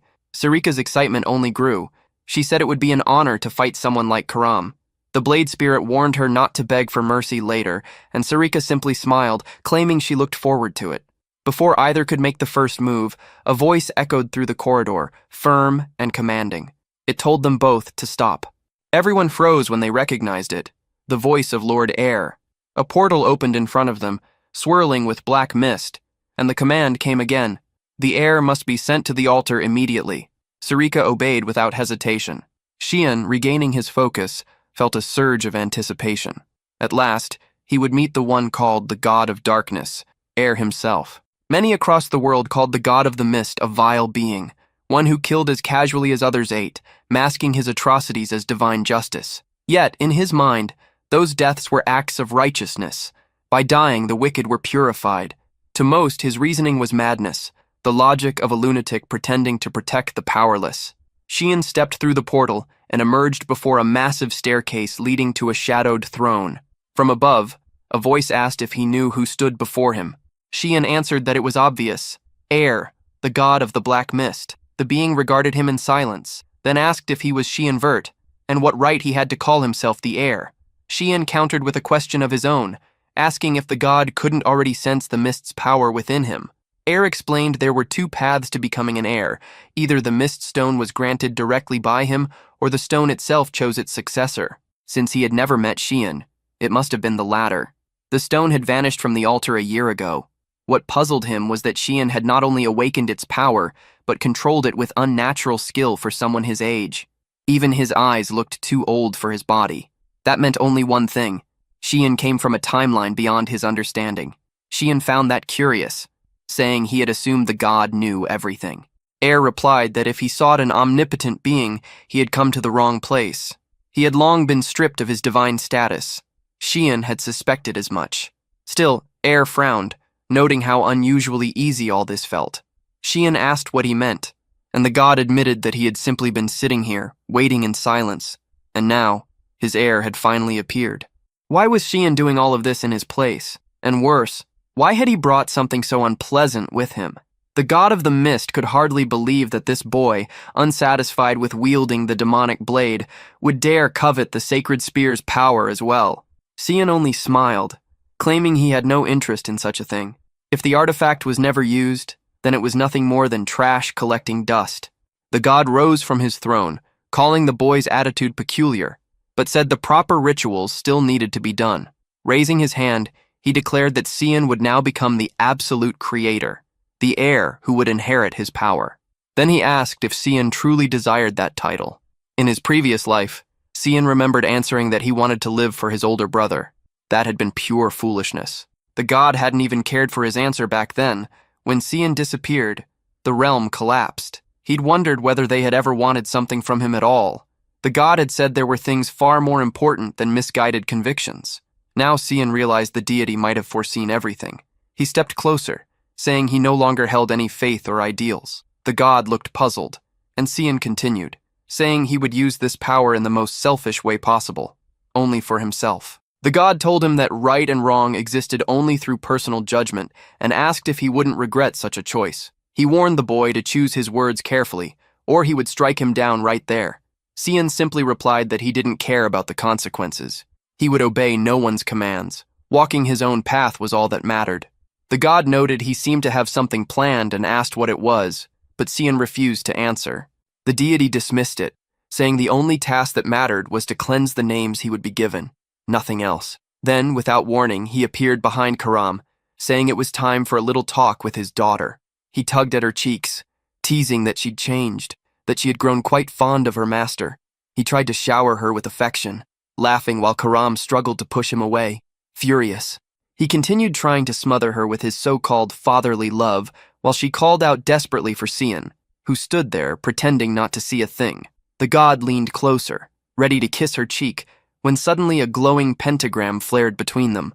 The air rippled with energy, magic circles spinning in rapid succession. Karam stumbled back, confused, asking what was happening as her form began to solidify. She looked at her hands, real hands, and felt her body pulsing with warmth. For the first time, she could feel weight, breath, and movement. Sion's eyes widened. He hadn't spent a single drop of mana. Karam demanded to know what he had done. He shrugged, saying he had merely shared a little of his power. She grabbed him by the collar, shaking him furiously, while Sion muttered to himself that father and daughter truly were two of a kind. The next morning in the dorms, Brian went to confront Sion about what had happened the night before. Sion brushed it off, saying it was nothing important and not to overthink it. Brian insisted that they couldn't just ignore the situation, his tone tense as the two locked eyes, sparks practically flying between them. Meanwhile, Karam was fuming, demanding to know why Sarika had shown up at the young master's room so early in the day. At this rate, she said, people would start spreading rumors about some forbidden relationship between instructor and student. Sarika, unfazed, claimed she only came to deliver a book to a particularly troublesome student. Karam snapped back that, as a leader, she should act more appropriately. Sarika retorted, asking why the spirit was so obsessed with meddling in things that weren't her concern. Sion stood there silently, caught in the middle, deciding it was best to walk away before he got dragged into their argument. As the two women continued their verbal war, Brian stood frozen, sweating and unsure what to do. Outside, the academy city was alive with noise and movement. Sion sat perched on a stone pillar, quietly observing the crowd below. For a moment, he felt at ease, until the sharp scent of blood reached his nose. Someone crashed to the ground nearby.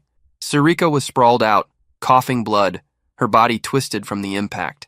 A few students nearby laughed, saying they should try that thing again. It looked painful, which only made it more entertaining to them. The blonde among them conjured a sphere of mana in his palm, his grin widening. Holding it out in front of her face, he taunted that he had brought something delicious for her. When a friend offers food, he said, "One must eat it." He forced her mouth open, cruelly pressing the glowing orb closer, until a voice cut through the air, sharp and commanding. Someone ordered him to stop. A student was about to strike another with the mana orb when a girl stepped in, condemning the act as disgraceful for a noble. The blonde turned, annoyed, demanding to know who dared interfere. He introduced himself proudly as Beret Rumil, son of Duke Rumil, then asked who she was supposed to be. The girl met his gaze and calmly introduced herself, Princess Erin Savalro of the Empire. Recognition flickered in his eyes. A smirk spread across his face as he mocked her title, calling her the Empire's famous Fifth Company girl. He stepped close, pretending to bow, saying it was an honor to meet her. Erin ignored his sarcasm, demanding an explanation for the scene she'd just witnessed. He shrugged, saying it was nothing serious, and suggested she ask the boy herself. Turning to the trembling student, he ordered him to speak up. The boy flinched as Erin grabbed him by the collar, asking if he was hurt. He stammered that he was fine, completely fine, in fact. Erin frowned, unconvinced. His clothes were torn, his lip bleeding, and yet he insisted nothing was wrong. He averted his eyes, mumbling that they were only joking around and that she should leave. Beret laughed, mocking her, asking if she'd heard that. "See?" he said with a sneer. "Apparently, I should be the one feeling insulted here." Erin declared she was taking the boy with her, unwilling to leave him in that situation. But before she could move, the blonde student grabbed her wrist, his grip firm and arrogant. She demanded to know what he thought he was doing. He mocked her, reminding her that the boy himself had told her to go away. Erin warned him coldly that he was holding the arm of an imperial princess. The blonde only laughed, saying it didn't matter. She was just the useless fifth princess of the Empire. Sion, who had been nearby, caught every word. His expression darkened as the blonde's arrogance echoed through the courtyard. In that instant, the air shifted. The guy reached for his aster and transformed, mana flaring around him as his posture changed. Erin flushed slightly when she noticed Sion standing there. But his eyes weren't on her. They were fixed on the kid before him, curious and calculating. The name Reshmus crossed his mind, stirring memories buried deep in his past. Two figures clashed in the Empire of Garum, in the stronghold of Fort Klein. Sion remembered that battle clearly. He had fought against her, the most formidable swordswoman of her generation, Reshmus Klein. At first, he'd mistaken her for a man. The revelation had been an unexpected reversal. She wasn't just skilled, she was extraordinary. Originally from the UCF Empire, she had inexplicably joined Garum's dominion after graduating from the academy, even renouncing her nationality. Xian had blocked one of her furious strikes from the throne platform, his body reacting instinctively. She launched another attack, swift and clean, but he vanished and reappeared behind her. His counterstrike landed squarely against her spine, and she collapsed to the ground, motionless. What had looked like training had actually been an assassination ordered by the Empire. The mission was to eliminate her quietly, but she discovered the truth, and the confrontation became an official duel. For him, it hadn't been personal. He had simply admired her strength, someone who reached the pinnacle of swordsmanship without political favor or lineage. Killing her without a fight would have been a waste. Back in the present, Beret's companions shouted his name, while Reshmus, now back in her academy days, stood there dazed and bruised. Beret staggered to his feet, annoyed that others were interfering, ranting that busybodies needed to mind their own affairs. He recognized Cian then, Cian Vert, the young master he'd heard rumors about, the one who had fought on the front lines. He sneered, asking if he wanted to meddle in their fun. Cian didn't think any of this looked fun. Injecting mana orbs into someone's body could destroy their internal flow, permanently crippling their magic.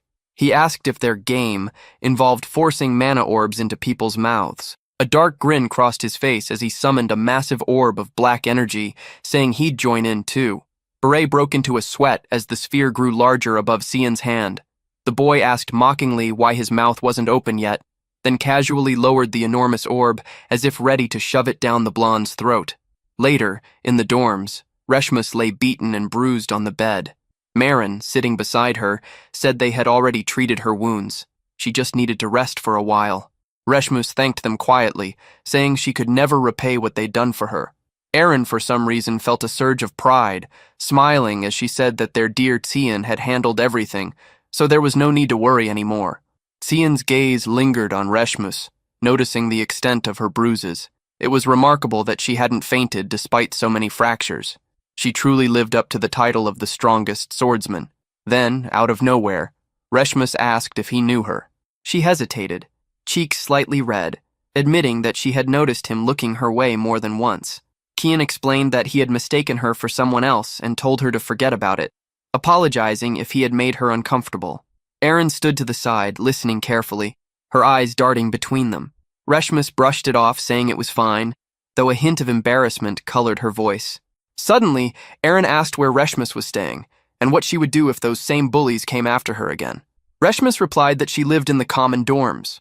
Erin tilted her head and asked if she had any noble background. Reshmus said no, she'd only been accepted through special admission thanks to instructor Veltane's recommendation. But when she arrived, the instructor had already been expelled. Cian understood immediately. She had lost her only support within the academy. What she had endured so far was likely just the beginning. Soon, she might even be expelled. Erin's expression softened with pity, and Cian turned to her, suggesting she take Reshmus in as an attendant. That way, the girl could learn swordsmanship while staying close to her. Erin blinked, confused, asking why he was calling him a girl. Couldn't he see it was clearly a boy? Cian simply said she was mistaken. Reshmus was a girl. Erin froze. Her entire world cracked for a second. From behind, Reshmus awkwardly apologized, explaining that she hadn't meant to deceive anyone. She'd just preferred short hair since childhood, which often caused misunderstandings. Cian could only think that fate seemed to love reversals. First, there had been a boy mistaken for a girl in the demon's domain, and now it was the opposite. Erin started crying, apologizing for not realizing sooner, and admitting she couldn't understand how Cian had known. Reshmus smiled faintly, saying it was all right, that she wasn't offended. Erin then asked what she thought about Cian's idea. To her, it sounded perfect. If Reshmus became her attendant, she wouldn't have to fear harassment anymore. She could focus on her studies and live comfortably. Reshmus asked what she could possibly offer in return. Erin confessed that she'd been feeling lonely and needed someone by her side. Grateful, Reshmus bowed slightly and promised to serve as her attendant from now on, never bringing her shame. Erin turned around, ready to thank Cian for the idea, but he was already gone. He'd slipped away quietly, knowing the two could handle things from there. As he walked through the corridor, he finally understood why Reshmus had left the UCF Empire. She likely wouldn't have lost control of her mana if not for that idiot Beret. Now, the one who had already been the most powerful swordsman on the continent would have her mana fully restored. She would likely become someone even he would struggle to defeat. But that didn't matter. His attention was fixed on something else. It was the thing Sarika had personally handed him earlier that morning, his first mission, his first real assignment for the association. Holding the card in his hand, he thought this was going to be a tough challenge for a first task. When Sarika gave it to him, she had said she believed in his potential. That line kept echoing in his mind. Still, if the missions were starting off at this level of difficulty, he didn't even want to imagine what awaited him in the coming days. Suddenly, a loud boom shook the area, followed by an explosion close by. Cian froze, wondering if a monster had breached the academy grounds. But instead of a beast, a massive figure appeared. A muscular boy nearly 3 meters tall, staring straight at him. The giant asked if he was Cian Vert. Slightly embarrassed, Cian nodded, trying to figure out what this was about. The boy introduced himself, boasting that while his magic level was only grade 1, his physical level was an S. He also mentioned he knew Cian was the youngest of the Vert family. His name was Seth Harkin, and he was, unbelievably, only 11 years old. Cian blinked, trying to process how a kid that age could be that huge and overdeveloped. Seth flexed his biceps proudly, talking about all the stories he'd heard, how Cian had slain monsters, survived a dragon encounter, and even earned an S-rank physique evaluation, something Seth himself had never achieved. That was why he wanted to challenge Cian to a fight. It was then that Cian noticed a mark on Seth's chest, an insignia he recognized immediately. It represented the desert kingdom of Spain, a powerful empire far to the east. In his previous life, Spain's entire military strength had revolved around one man, its crown prince. That prince had been a legend, a warrior so strong that no army dared invade Spain. Under him, the nation carried its pride as a land never conquered. But that same prince eventually fell, not in battle, but to something trivial. After years of neglecting his health and obsessively training, he died of a common cold. Cian couldn't believe he was now face to face with that same prince. This meeting had never happened in his past life. Whatever was going on now, it was something new and troublesome. Still, he decided to play along and asked if Seth wanted to fight immediately. Seth confirmed it with confidence, saying it was the only way to determine who was the strongest man. He even declared that he wouldn't take no for an answer. So naturally, that's exactly what Cian said. No. Seth blinked, confused, demanding to know why. Cian explained that duels like this had to be approved by the academy. They needed to file a request through the proper channels. The moment Cian mentioned where the office was, Seth didn't hesitate. He bolted in that direction, shouting over his shoulder that he'd be right back. Cian couldn't help thinking the guy was all brawn and no brain. The office Seth was running toward was in the opposite direction, but there was no reason to tell him that. Besides, there wasn't even such a thing as a training request form in the academy. He decided to let the musclehead figure that out himself. Poor fool. The scene shifted to the city. A hooded man bowed before Lord Zickerman, reporting that the product was ready. Zickerman, visibly impatient, ordered him to stop wasting time and notify all the clients at once. Zickerman Albus, one of the 3 wealthiest men on the continent. Publicly, he was celebrated as a generous philanthropist, showering charities with donations. In truth, he was filth. A man obsessed with forcing unnatural unions between races, breeding mixed offspring for the underground slave market. From the shadows, Cian observed everything, watching Zickerman boast about his greatest creation being born that very night. His target was now confirmed, and the mission already looked easier than expected. As he prepared to move, Karam's voice broke through, saying she could sense an intricate, unsettling energy nearby. Cian frowned, not understanding. She clarified. The target was hiding something. Meanwhile, Zickerman stopped in front of a reinforced cell, smiling to himself. He muttered that he could finally enjoy a moment of peace and told his money factory to rest well. That was when he noticed it. Black mist creeping across the floor. Before he could react, a shadow moved. A sudden strike tore through the air. One of his knights collapsed instantly, headless. The others shouted, demanding to know who was there. Panic erupted. Zickerman screamed for someone, anyone, to kill the intruder.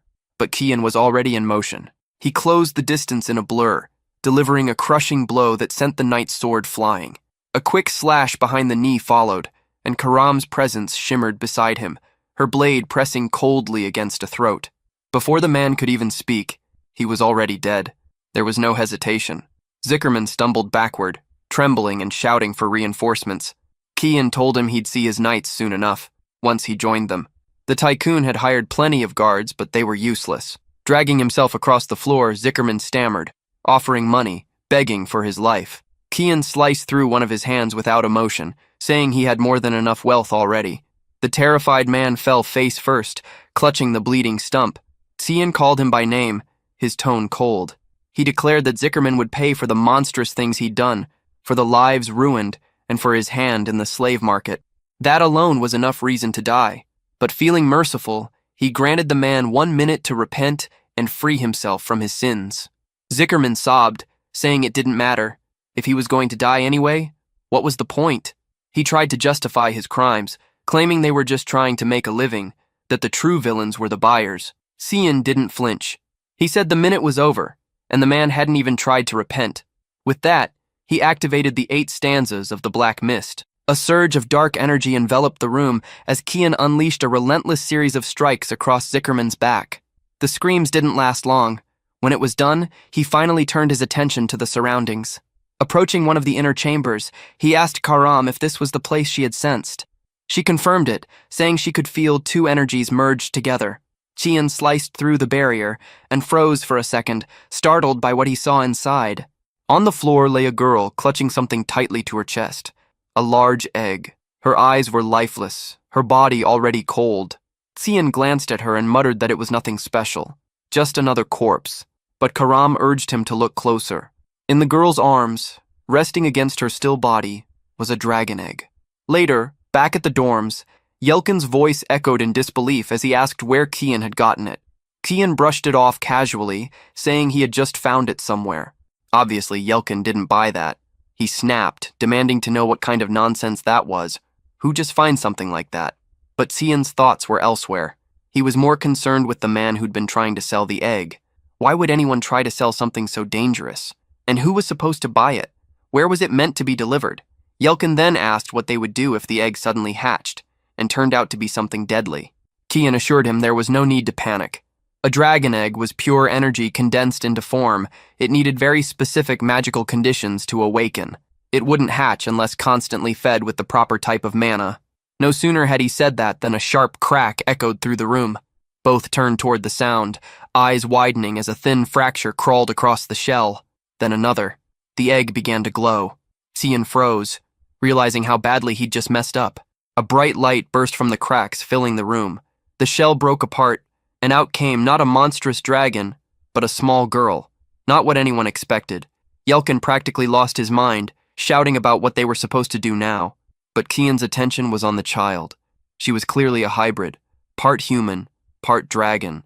That alone made her existence a far bigger problem than he could have imagined. The little girl smiled at him, her eyes bright, and threw her tiny arms around his neck. She was clinging to him affectionately, as if she thought he was her father. He stood there, dumbfounded. Behind him, Karam's laugh rang out.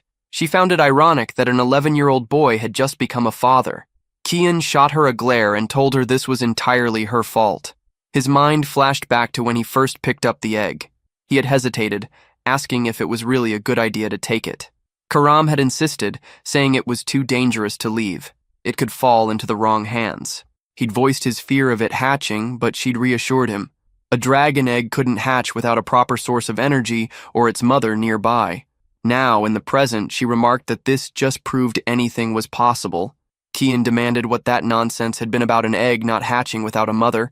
She simply replied that anything can happen, proving her point. Still, what concerned him most wasn't the miracle of birth. It was the hybrid's existence itself.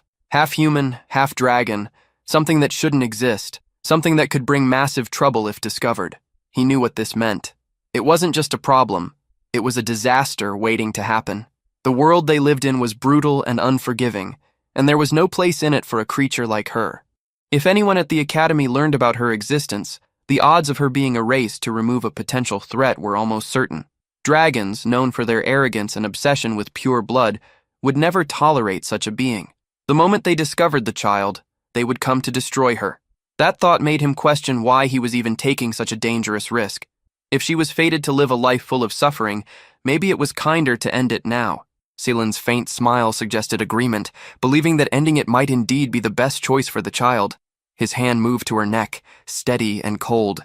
Salen insisted that it was the right decision, that the girl's life would only bring misery. Cyan kept telling himself it was better this way, that ending her existence was an act of mercy. But as she stirred, her small eyes fluttered open. The moment his fingers brushed her skin, a weak voice called him Dada. Cyan froze, staring at her like a man ready to kill. Yet in that single moment of hesitation, she leaned closer, whispering that it was love. Realization hit him hard. He was completely trapped. The warmth of her tiny body disarmed him completely. Lifting her by her fragile arms, he sighed, realizing he'd have to find another way out of this mess. He told Karam they would take responsibility for her, though Karam's expression made it clear he wasn't happy about it. The story then returned to the Verdi household castle, where Krantz's mother sat deep in thought. She couldn't allow that damned Cian to roam free and endanger her son. Eshel entered, calling out to her. If something troubled her, he said. She only needed to tell him. She brushed him off, pretending everything was fine, and left. Once the door closed, Eshel turned to Kalen, ordering him to report. Kellen revealed that several knights had been found dead in the forest, and the lone survivor had gone to the capital with Cian. He believed Duchess Margarethe had ordered the attack. Worse, contact had been lost with the spy inside the academy who'd been providing updates on Cian. Eshel muttered that the man clearly hadn't learned from his brother's mistakes. Kellen began trembling, realizing Eshel's patience was thin. He knew exactly what happened to those who disappointed him. In panic, he shouted that he would handle it personally and swore never to fail again. Eshel placed a hand on his shoulder, remarking how devoted Kalen was to his work, before walking away, convinced that his brother was hiding something. Meanwhile, back at the academy, Sirika burst into the room. The boy was there with Karam, bottle-feeding the dragon. She demanded to know what was going on and why there was a baby in the dormitory. He tried to explain that it was a long story, but she cut him off, saying explanations could wait. There were more urgent problems. Apparently he had been keeping himself busy, and not in a good way. She showed him an official notice. A duel between him and Seth had been approved. Her eyes narrowed as she asked why he couldn't just stay under the radar instead of inviting more attention. Was he deliberately trying to put himself in the spotlight? Cyan couldn't believe the guy had actually gone as far as to submit an official request for the duel. Karam didn't see the issue, claiming it was nothing more than two 11-year-old kids fooling around. But Cyan knew better.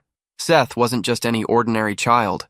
When he asked about the timing, he was told it would happen in just 2 hours, far too soon for his liking. When the moment arrived, Stiff welcomed him eagerly, clearly looking forward to the fight. Cyan, on the other hand, showed no excitement. Seth complained that he wanted a freestyle battle, but the academy restricted them to fencing and magic. He then asked whether Cyan intended to use any spells. The answer was no. Seth smirked, satisfied, claiming that Cyan never failed to amuse him. He lunged forward with a wild slash, eager to test what Cyan could do with a blade. Cyan, however, remained composed. His thoughts stayed sharp, analyzing how quick Seth was for his build. Physical strength alone, though, was predictable, easy to read and avoid. With a smooth motion, Cyan redirected Seth's strike toward the ground. He advanced, certain that a foe like this could only be defeated with precision and restraint. The prince refused to back down, declaring he wouldn't let him gain an inch. Their swords collided, the sound echoing through the arena as Seth felt pressure shoot up his arm. Cyan had used considerable strength in that counter, enough to make the difference clear. How could someone block such a heavy weapon with just a thin rapier? Before he could react, Seth appeared behind him, aiming straight for the back of his neck. But out of nowhere, Cyan slid his sword back into its sheath and caught Seth's legs mid-air. The boy froze, baffled. Did this bastard have eyes in the back of his head? He twisted mid-fall, planting a hand against the ground to avoid crashing, and spun with enough force to nearly land a kick. The crowd gasped as Seth regained his footing, impressed that Cyan had turned the tables so quickly. The two of them looked less like kids and more like something beyond human. Seth grinned wide, a spark of madness in his eyes. He laughed, admitting defeat in swordsmanship, but vowed to win no matter what it took. Cyan sighed internally, thinking how tiresome this was going to be, yet he braced for what was coming. Seth demanded that Cyan fight him seriously this time. His aura erupted, shaking the ground beneath his feet. He called out Cyan's name, declaring that the real battle had just begun. From the stands, a bearded man commented that they had finally moved on to magic. Students capable of both swordplay and spellcasting, he said, showed true spirit. Standing beside him, Sarika noted that Cyan had clearly dominated the fencing round. Everyone knew Seth possessed an A-class body, but Cyan's was S-class, making the outcome inevitable. Yet in advanced magic, physical ability was just a foundation. Seth's strength lay in his level 3 magic, an achievement unmatched among first years. The man wondered how Cyan would handle that. Sarika, however, was visibly irritated, glaring at the arena, furious at how much attention this bastard was getting. Out of nowhere, a hand burst from the ground, Seth's desperate grip clawing upward. He threw a punch, and that was when Cyan decided it was time to use magic. The first strike was easy to dodge, but as he shifted to counter, something in Seth's movement caught his balance for a moment, and the warning came. He wouldn't be allowed to escape. A relentless barrage followed, each blow coming faster than the last. Yet Cyan slipped through them with ease. Seth then invoked Desert Fang. The ground erupted into a wave of sand, swallowing the arena until Cyan stood surrounded. He could tell Seth had at least 3-star magic. The attack was textbook, Gara's signature style, but when the sand settled, Cyan stood unharmed amid the dust. From that alone, he understood that Seth was capable of level 4 spells. The real issue wasn't whether he could win, but how to do it without drawing too much attention. Seth barked out a challenge, demanding to know how long Cyan planned to keep dodging. Cyan, unimpressed, wondered if Seth genuinely expected him to stand still and take a hit. Frustration boiled over. Seth shouted that a true warrior never runs from fate. Cyan's only thought was that, as far as he knew, they were both still students. That only pushed Seth further into rage as he unleashed a full sandstorm. From the stands, the old instructor watched intently while Sarika's face turned pale. She knew that was level 4 magic and couldn't understand why he'd resorted to it. Seth hurled another blast, eager to see if Cyan could dodge this one. Instead, Cyan stood his ground, deciding he'd take it head-on. Away from the chaos, Yelkin picked up the baby's bottle. He muttered that it was lucky he had experience raising children. After all, looking after his younger siblings had been brutal, but who would have thought that training would come in handy now? He called for the little princess, saying it was time to eat. Then he froze. The girl had already grown, noticeably so. Back in the arena, the sandstorm raged within a massive blue dome, designed to keep bystanders safe. But the shield was fracturing. Cracks snaked across it as the force inside built beyond its limit. Oscar, the mage maintaining the barrier, was speechless. No student should be capable of causing this. Sarika urgently told the Chancellor to end the match, but he refused, saying something was about to happen. Cyan finally invoked a forbidden technique, the secret art of the Void Sphere. Sarika's eyes widened. She didn't want him to reveal that power here. The storm began to fold in on itself, the howling winds devoured by a growing sphere of darkness. The professor laughed quietly, impressed by the sheer control the boy displayed. Sarika, on the other hand, was ready to strangle him for allowing this spectacle to continue. Seth's attack vanished into the void, every grain of sand pulled in until nothing remained. The orb swelled larger and darker, humming with pressure.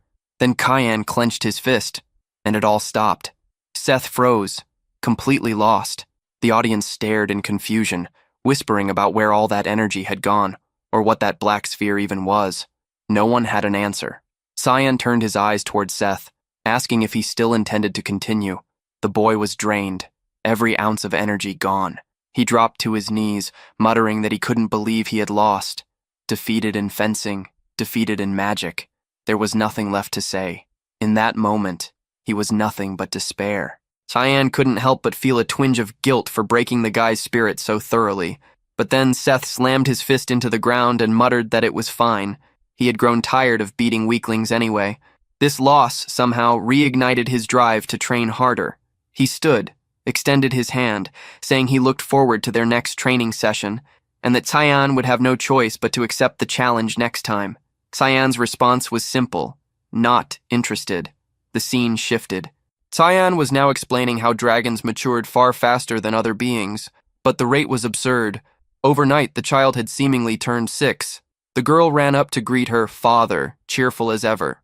At this pace, Cyan realized, she'd soon reach his own age. He tried to justify it, saying he only looked away for a moment, and suddenly she had grown.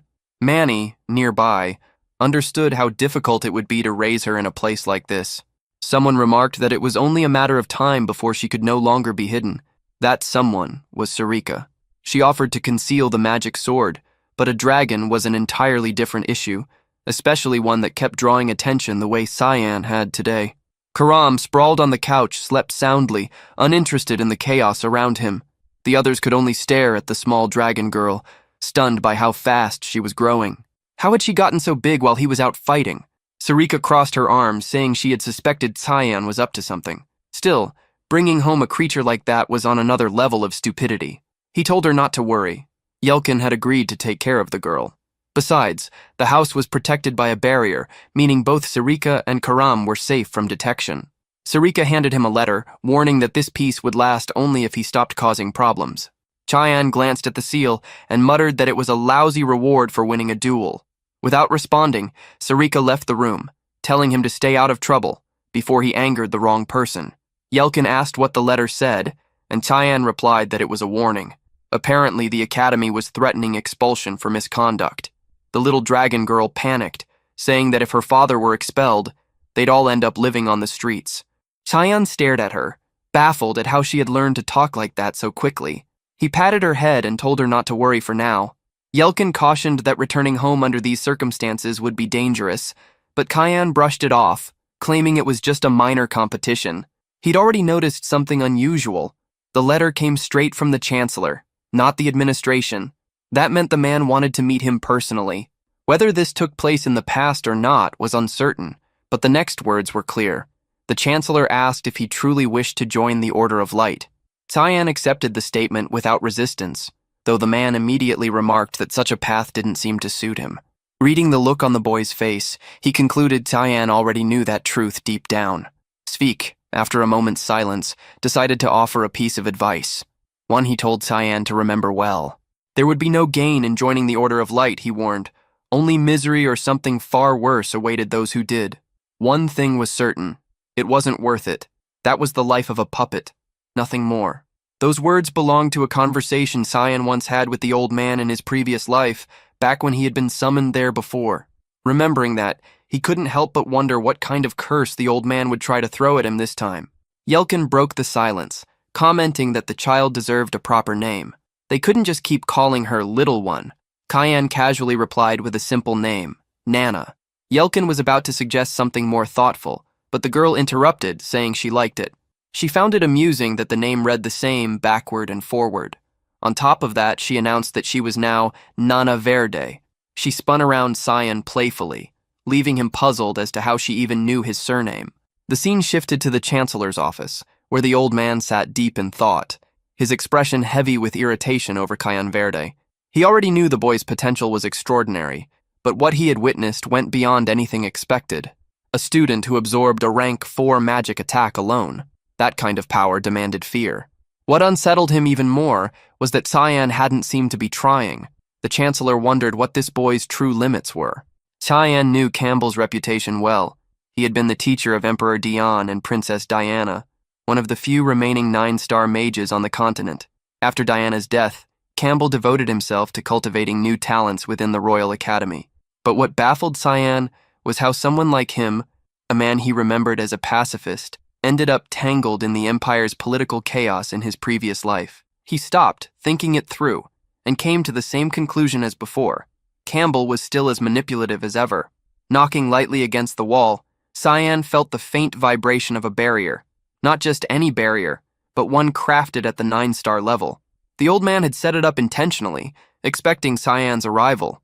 Clearly, he wanted to test him, and Cyan was more than willing to meet that challenge. Campbell, watching from his desk, smiled faintly, intrigued to see how the boy would react.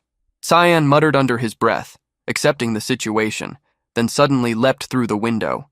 Glass shattered as he landed firmly in front of the chancellor, introducing himself as Cyan Verde, a first-year student.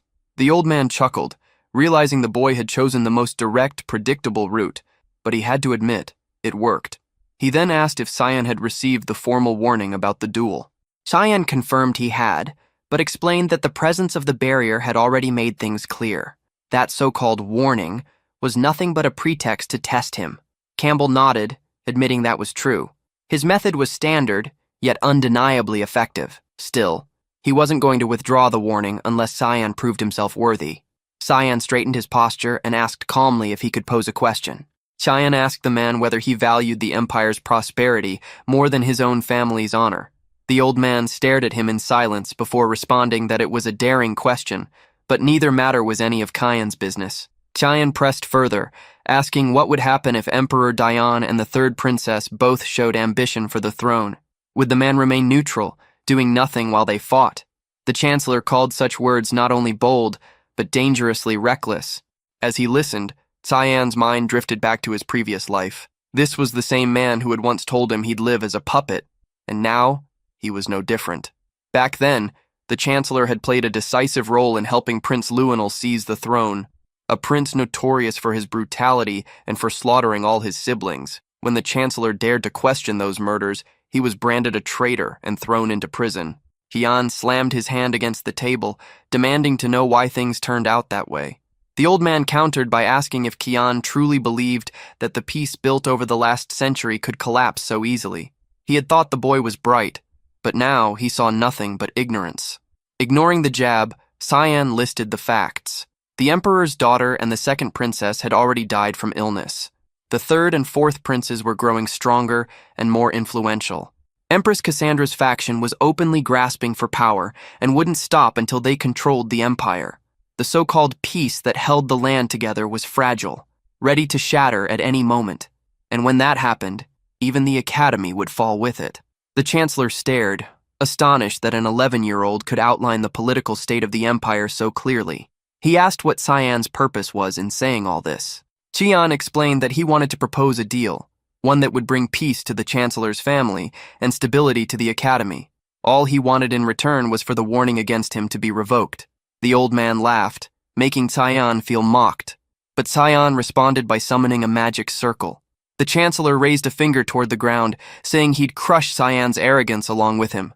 Chains of judgment erupted from the floor, wrapping around Cheyenne and dragging him upward. Cheyenne immediately realized it was another test. The chancellor remarked that while the boy was powerful, escaping that level of magic was nearly impossible. He accused him of overestimating himself, but Cheyenne simply asked for permission to demonstrate what he could truly do. That statement caught the old man off guard. A strange hum filled the room as Cheyenne invoked a modified form of the void sphere. The chains began to dissolve, swallowed piece by piece into a growing sphere of darkness. The chancellor's eyes widened in disbelief. A first-level technique was devouring his magic. The energy kept being absorbed until the entire attack dissipated, vanishing along with the chains. Cheyenne turned back toward him and asked if that was proof enough. The chancellor, finally convinced, agreed to lift the warning, though he added that he doubted that was all Cheyenne wanted. Cheyenne replied that it was. His only concern was ensuring that no more trouble would fall on the academy. The old man asked if he was certain, and Cheyenne confirmed it without hesitation. The truth was that Cheyenne had no desire to watch the academy fall apart a second time. Elsewhere, under the fading light of sunset, the city buzzed with calm. Yelkin walked through the streets, proudly carrying a bag full of sweets, typical when there was a child at home. The thought of Mana devouring them made him smile, but suddenly, a cold shiver ran down his spine. The street had gone unnaturally silent. He tried to brush it off as imagination and continued walking, scanning his surroundings. Something moved in the shadows. He felt the presence before he saw it and demanded that it show itself. From the darkness, a figure emerged. Startled, Yelkin dropped the sweets. Mana expected him to react, but he simply vanished. Back at the academy, Cheyenne was keeping the promise he made to the chancellor, to attend every class after their meeting. Yet, at that moment, he was exhausted and restless. Sitting through lessons about topics he'd mastered more than 30 years ago was nothing short of torture. With no missions assigned to him, he considered sneaking away for some training instead. Before he could leave, a voice stopped him. Erin appeared behind him, questioning where he thought he was going. When he claimed he was just heading to the bathroom, she quickly called his bluff, pointing out that he was walking in the completely opposite direction. Behind her stood a boy named Resemblance, addressing her as Lady Erin. Cheyenne asked if she truly allowed someone to call her by her given name so casually. She told him to stop deflecting, but admitted that it was fine, though only in private. Then she questioned why Cheyenne still spoke to her so formally. He explained that, as royalty, she was above him, and as a simple citizen of the empire, he couldn't treat her informally. Before the conversation could continue, another voice called out to Erin. She froze immediately. Cyan turned toward the stairs and saw two figures descending, Fabian and Nerobian, both from House Nafalo. They greeted her coldly, asking why she was mingling with commoners and whether those people were her servants. Cyan recognized them, nobles who took every chance to belittle the princess. Then they turned their attention to him, asking if he was the boy named San Vert. Cyan replied with measured composure, saying it was an honor to meet them and introducing himself as Cyan of House Verdi. The brothers waved off the introduction, saying they already knew who he was. They had seen his duel and found it remarkable. They mentioned that he would surely receive an invitation to the next social gathering, adding that they should talk more and not remain strangers. Cyan noticed how they completely ignored Erin, as if she weren't even there. One of them clapped him on the shoulder, saying that opportunities like this didn't come often. Erin stood motionless, her expression tight, until Nerobian placed a hand on her shoulder and remarked that someone like her shouldn't get any wild ideas, that a princess should remember her place. After they left, Resimus asked quietly if those men were truly princes. Erin confirmed it, adding that, as the saying went, blood was thicker than water. But Cyan shook his head, saying he didn't think that phrase applied to what had just happened. To those men, she was worth less than a stranger. Blood or water, it didn't matter. When power entered the equation, family ties meant nothing. That was the truth she needed to accept. Their coldness toward her wasn't without reason. It came from fear, or at least unease. Cyan told her not to let it shake her, though the girl's face was already burning red. He walked off, leaving her standing there, flustered from his words. Back at home, Nana was turning the bed into chaos, sheets tangled everywhere. Cyan found it strange that neither Karam nor Yelkin was around. A moment later, Karam appeared, pointing out that the little girl was supposed to be sleeping. Then, with an unimpressed tone, she asked what he wanted from her. Cyan told her to find Yelkin. Karam frowned, asking if he took her for some kind of dog to go sniffing people out. Yet mid-grumble, she froze and raised her head slightly. She caught a scent. Blood. In a nearby alley, Yelkin was already on the ground.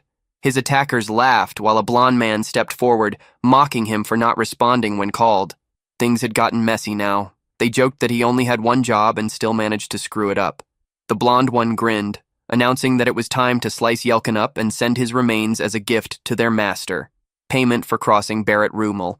From the ground, Yelkin muttered a quiet, "All right." The man blinked, unsure what he meant. Even bloodied and bruised, Yelkin told them to just finish it already. Barrett smirked, saying the idiot must have lost his mind, and ordered the men to end it. Then a voice echoed from above the alley, asking what they thought they were doing. Barrett froze. If it was who he thought it was, then they were already dead men walking. From the rooftop dropped Cyan and Shen, with Karam in tow.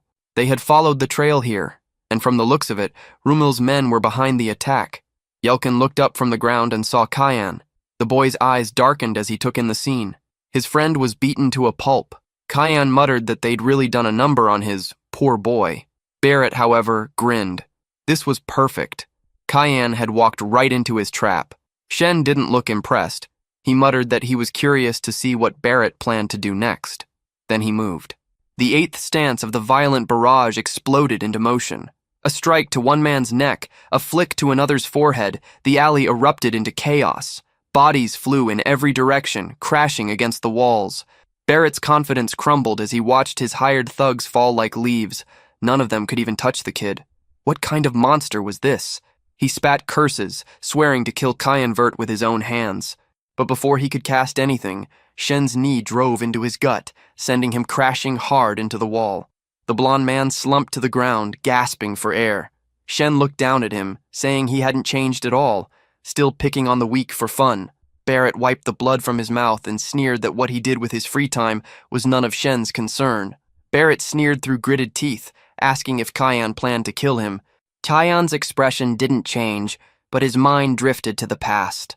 He remembered this man, Barrett Rumel, the eldest son of House Rumel, who in his previous life became one of the most feared figures in the kingdom of Garan. A man notorious for his cruelty, who beat his servants to death and burned small animals just for amusement. His madness had no limit. One day, he went too far, killing a classmate under the excuse of practicing magic. That act exposed him, and the Purge Squad assigned Cyan the task of eliminating him. What Cyan found that day was burned into his memory. In the mansion's basement lay piles of corpses, servants discarded like trash. Cyan had made sure Barrett's death was painful, torturing him until his screams turned to laughter. Even then, the man smiled, begging Cyan to finish it, claiming he was already bored of his own games. Now, standing before him again, Cyan understood that killing Barrett back then hadn't been punishment at all. A monster like him had already fulfilled every twisted desire he ever had. Death was too small a price for the destruction he caused. Cyan seized Barrett by the jaw, forcing his mouth open as he summoned a glowing orb of mana. Barrett demanded to know what he was doing, shouting that Shen would never get away with this. He was, after all, the heir of Garen's future. Cyan's response was cold and quiet. His hand shifted from Barrett's mouth to his throat, tightening. He said the man talked far too much. His biggest mistake wasn't the insults. Those meant nothing. His real crime was daring to harm one of Cyan's servants. Barrett's body twisted in agony, a sickly purple aura spreading across his skin. From above, someone watched intently, a spy from Axel's network. The man whispered to himself that he needed to report this immediately. This could interfere with his master's plans. But before he could move, a blade pressed against his neck. Sarika stood behind him, smirking, saying she had just found the rat tailing her boy. On the ground, Yelkin stirred. Cyan approached, and the battered man immediately apologized, saying he had brought shame to his lord. Looking down at him, Cyan felt a brief pang of pity. His servant was barely standing, beaten and broken. He asked Yelkin why he'd thrown himself into a fight he couldn't possibly win. Did he think dying in vain was what loyalty meant? Cyan understood Yelkin's intent, but he made it clear. This wasn't why he had chosen him. Loyalty didn't mean recklessness.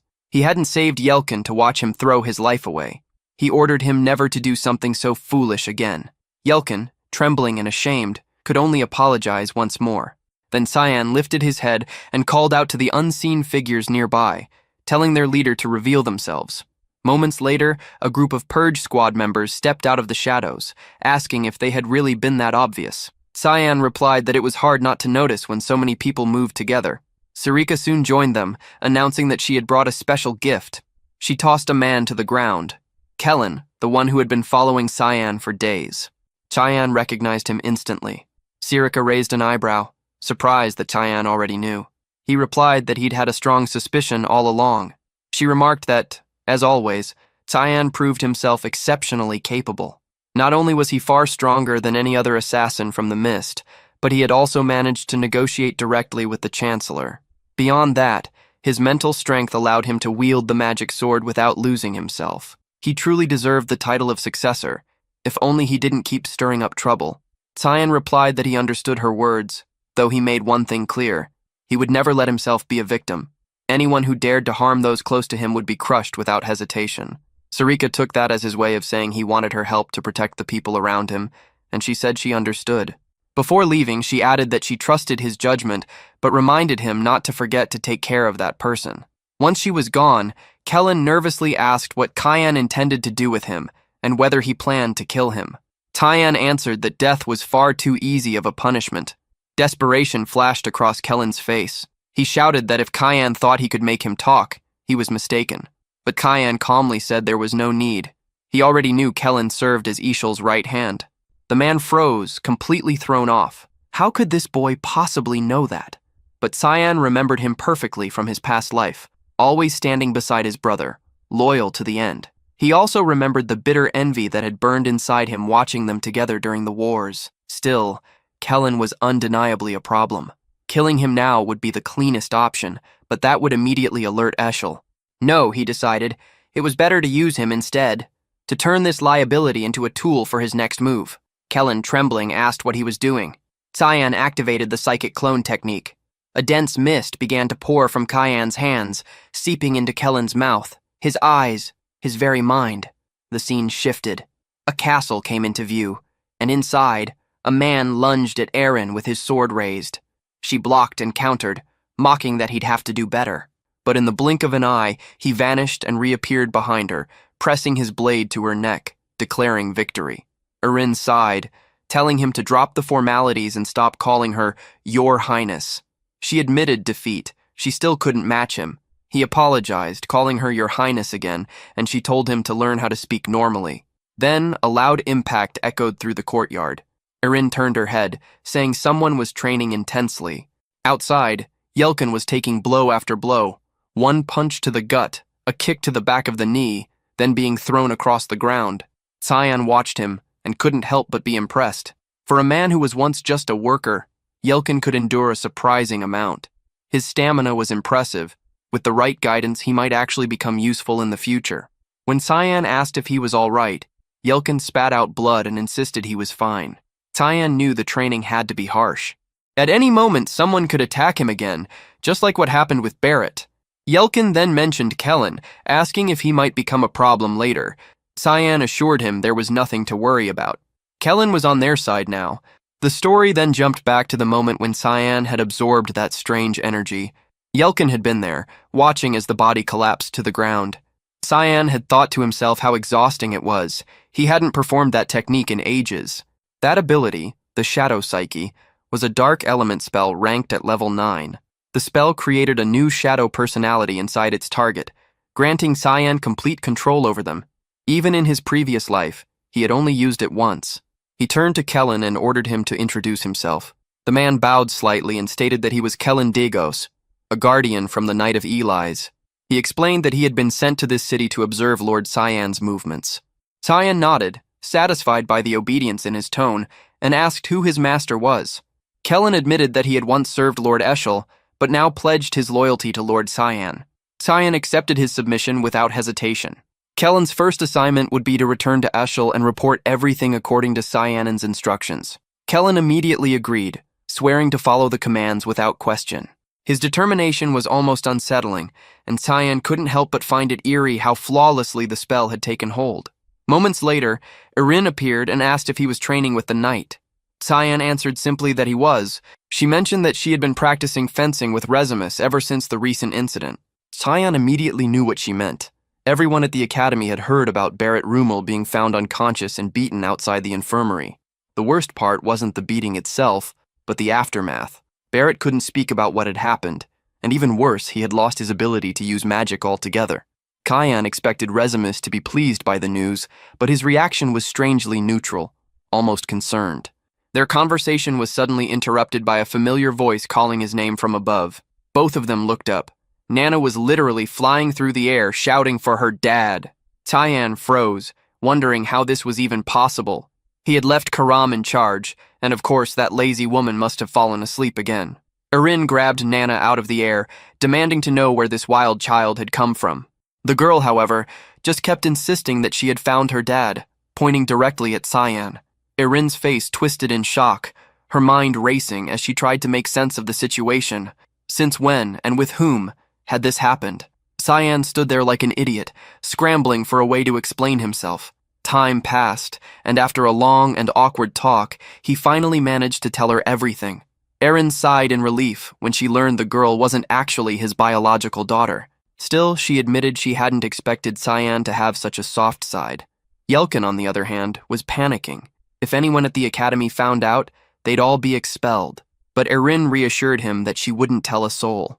Cyan looked genuinely surprised by her promise, though honestly, he should have gotten that assurance before confessing everything. Erin looked up and smiled faintly, saying not to worry about it. After all, it wasn't like she had any other friends besides them. The atmosphere, however, immediately soured at that. Cyan asked why she had made the promise in the first place. She said it was because she felt sorry for Nana. A being who was neither dragon nor human wouldn't be accepted anywhere else. The girl was lucky to have found someone like him. With that said, Erin added that she would have to visit his dorm from time to time, not to see him, of course, but to visit Nana. Cyan agreed, but made it clear that everything had to stay absolutely secret. Erin lay awake, believing the secret belonged only to her and Cyan. In reality, it was a secret shared by 5 people. She rose, waved goodbye, and felt an odd thrill. The closeness to Cyan made her giddy. At home, Cyan took more scolding from Karam, who demanded he spill everything, magic sword and all.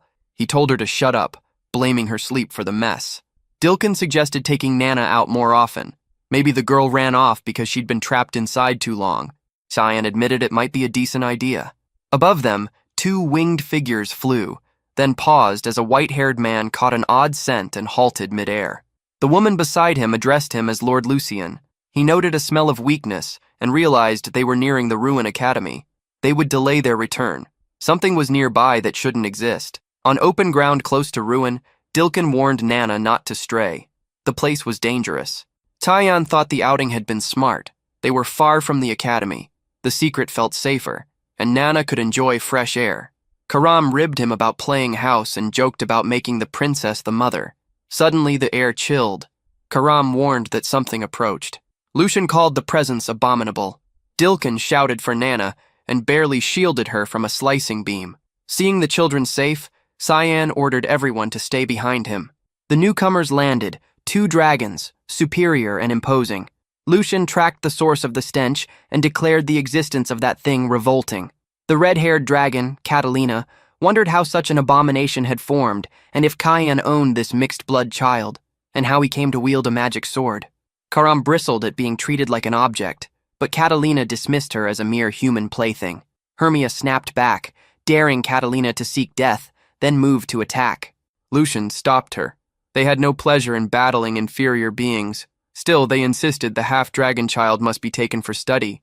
A mixed breed would be invaluable, and handing her over would spare everyone's lives. Cyan cut them off, ordering silence. Lucian recoiled at the boy's boldness. Cyan repeated himself, ordering the winged crocodile to stay quiet. Lucian's patience snapped immediately.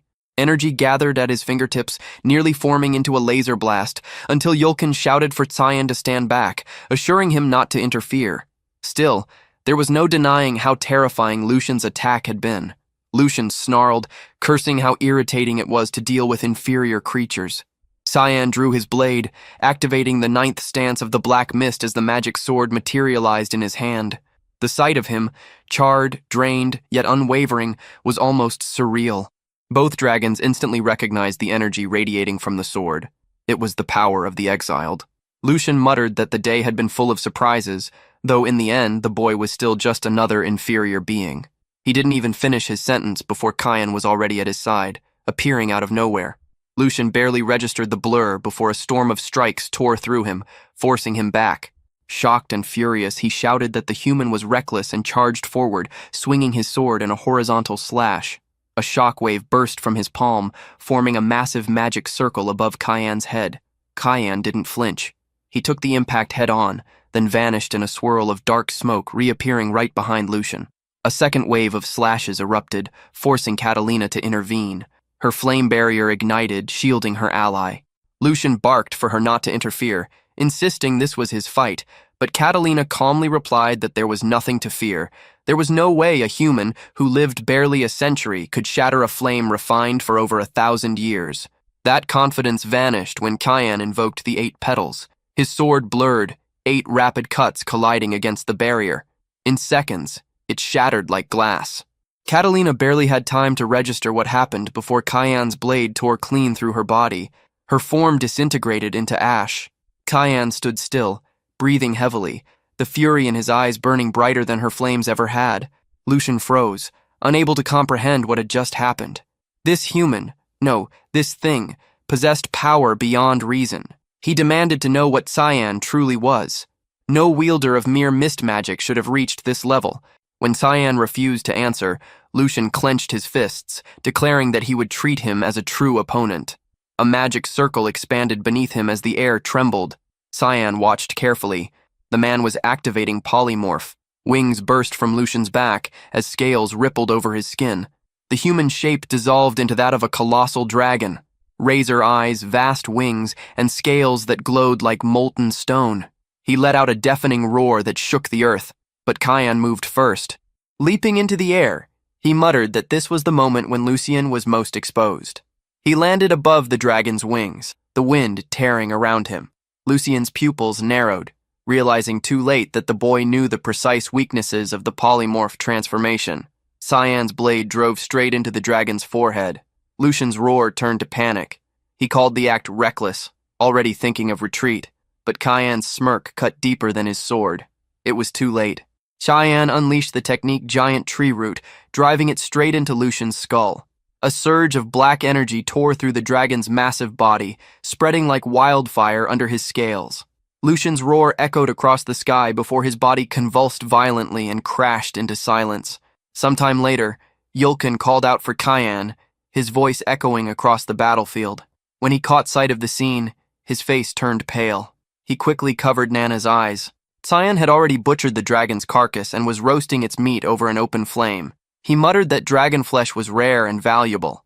Nana, unfazed by the horror, jumped with excitement, insisting she wanted some too. Far away, word of Cyan's recent movements reached his brother, Eshel. Reports came in that Cyan was now working alongside a mysterious group. Kellen stood before him, explaining that every agent they had sent was wiped out by this unknown force. Eshel asked if that was all, and Kellen confirmed it. The man found it strange.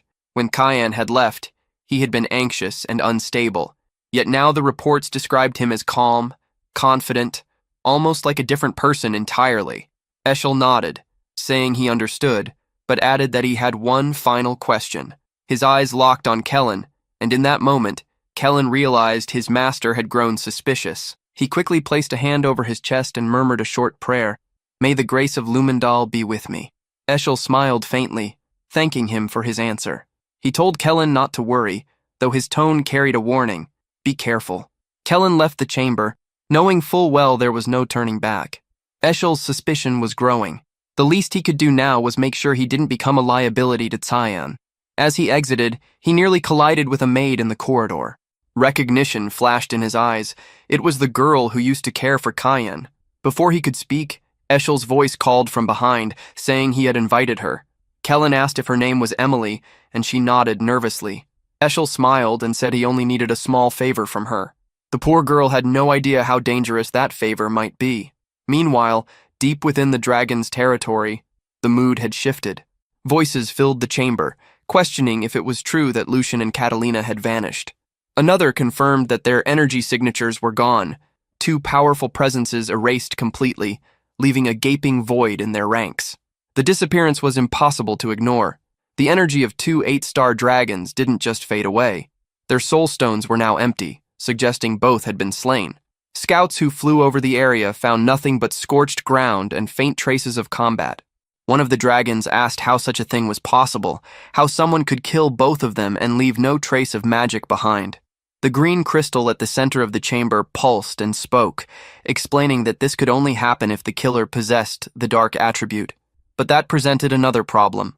Within the candle realm, there was only one being powerful enough to destroy two dragons, yet that person did not wield dark magic, which meant someone else existed out there, powerful and completely unknown. The green crystal continued, stating that the only person at the Royal Academy who possessed the dark attribute was a boy named Cayenne Verde. There were even rumors that he had faced a dark dragon at the front lines and lived. If those rumors were true, he could very well be connected to Lucian and Catalina's disappearance. Calling it an uncanny coincidence, the green crystal ordered vigilance. He instructed Luna Renraver to send his granddaughter to investigate the boy. And so, the conversation among the glowing crystals ended, voices of unseen powers discussing Cyan's name, while their true identities remained hidden in the dark. Back at the royal dormitory, Erin wasted no time dropping by Cyan's room, this time carrying a cake. She announced it as a gift for Nana, who nearly jumped with excitement, but it wasn't just a cake. She had brought an entire cart packed with presents, enough to fill the table and then some.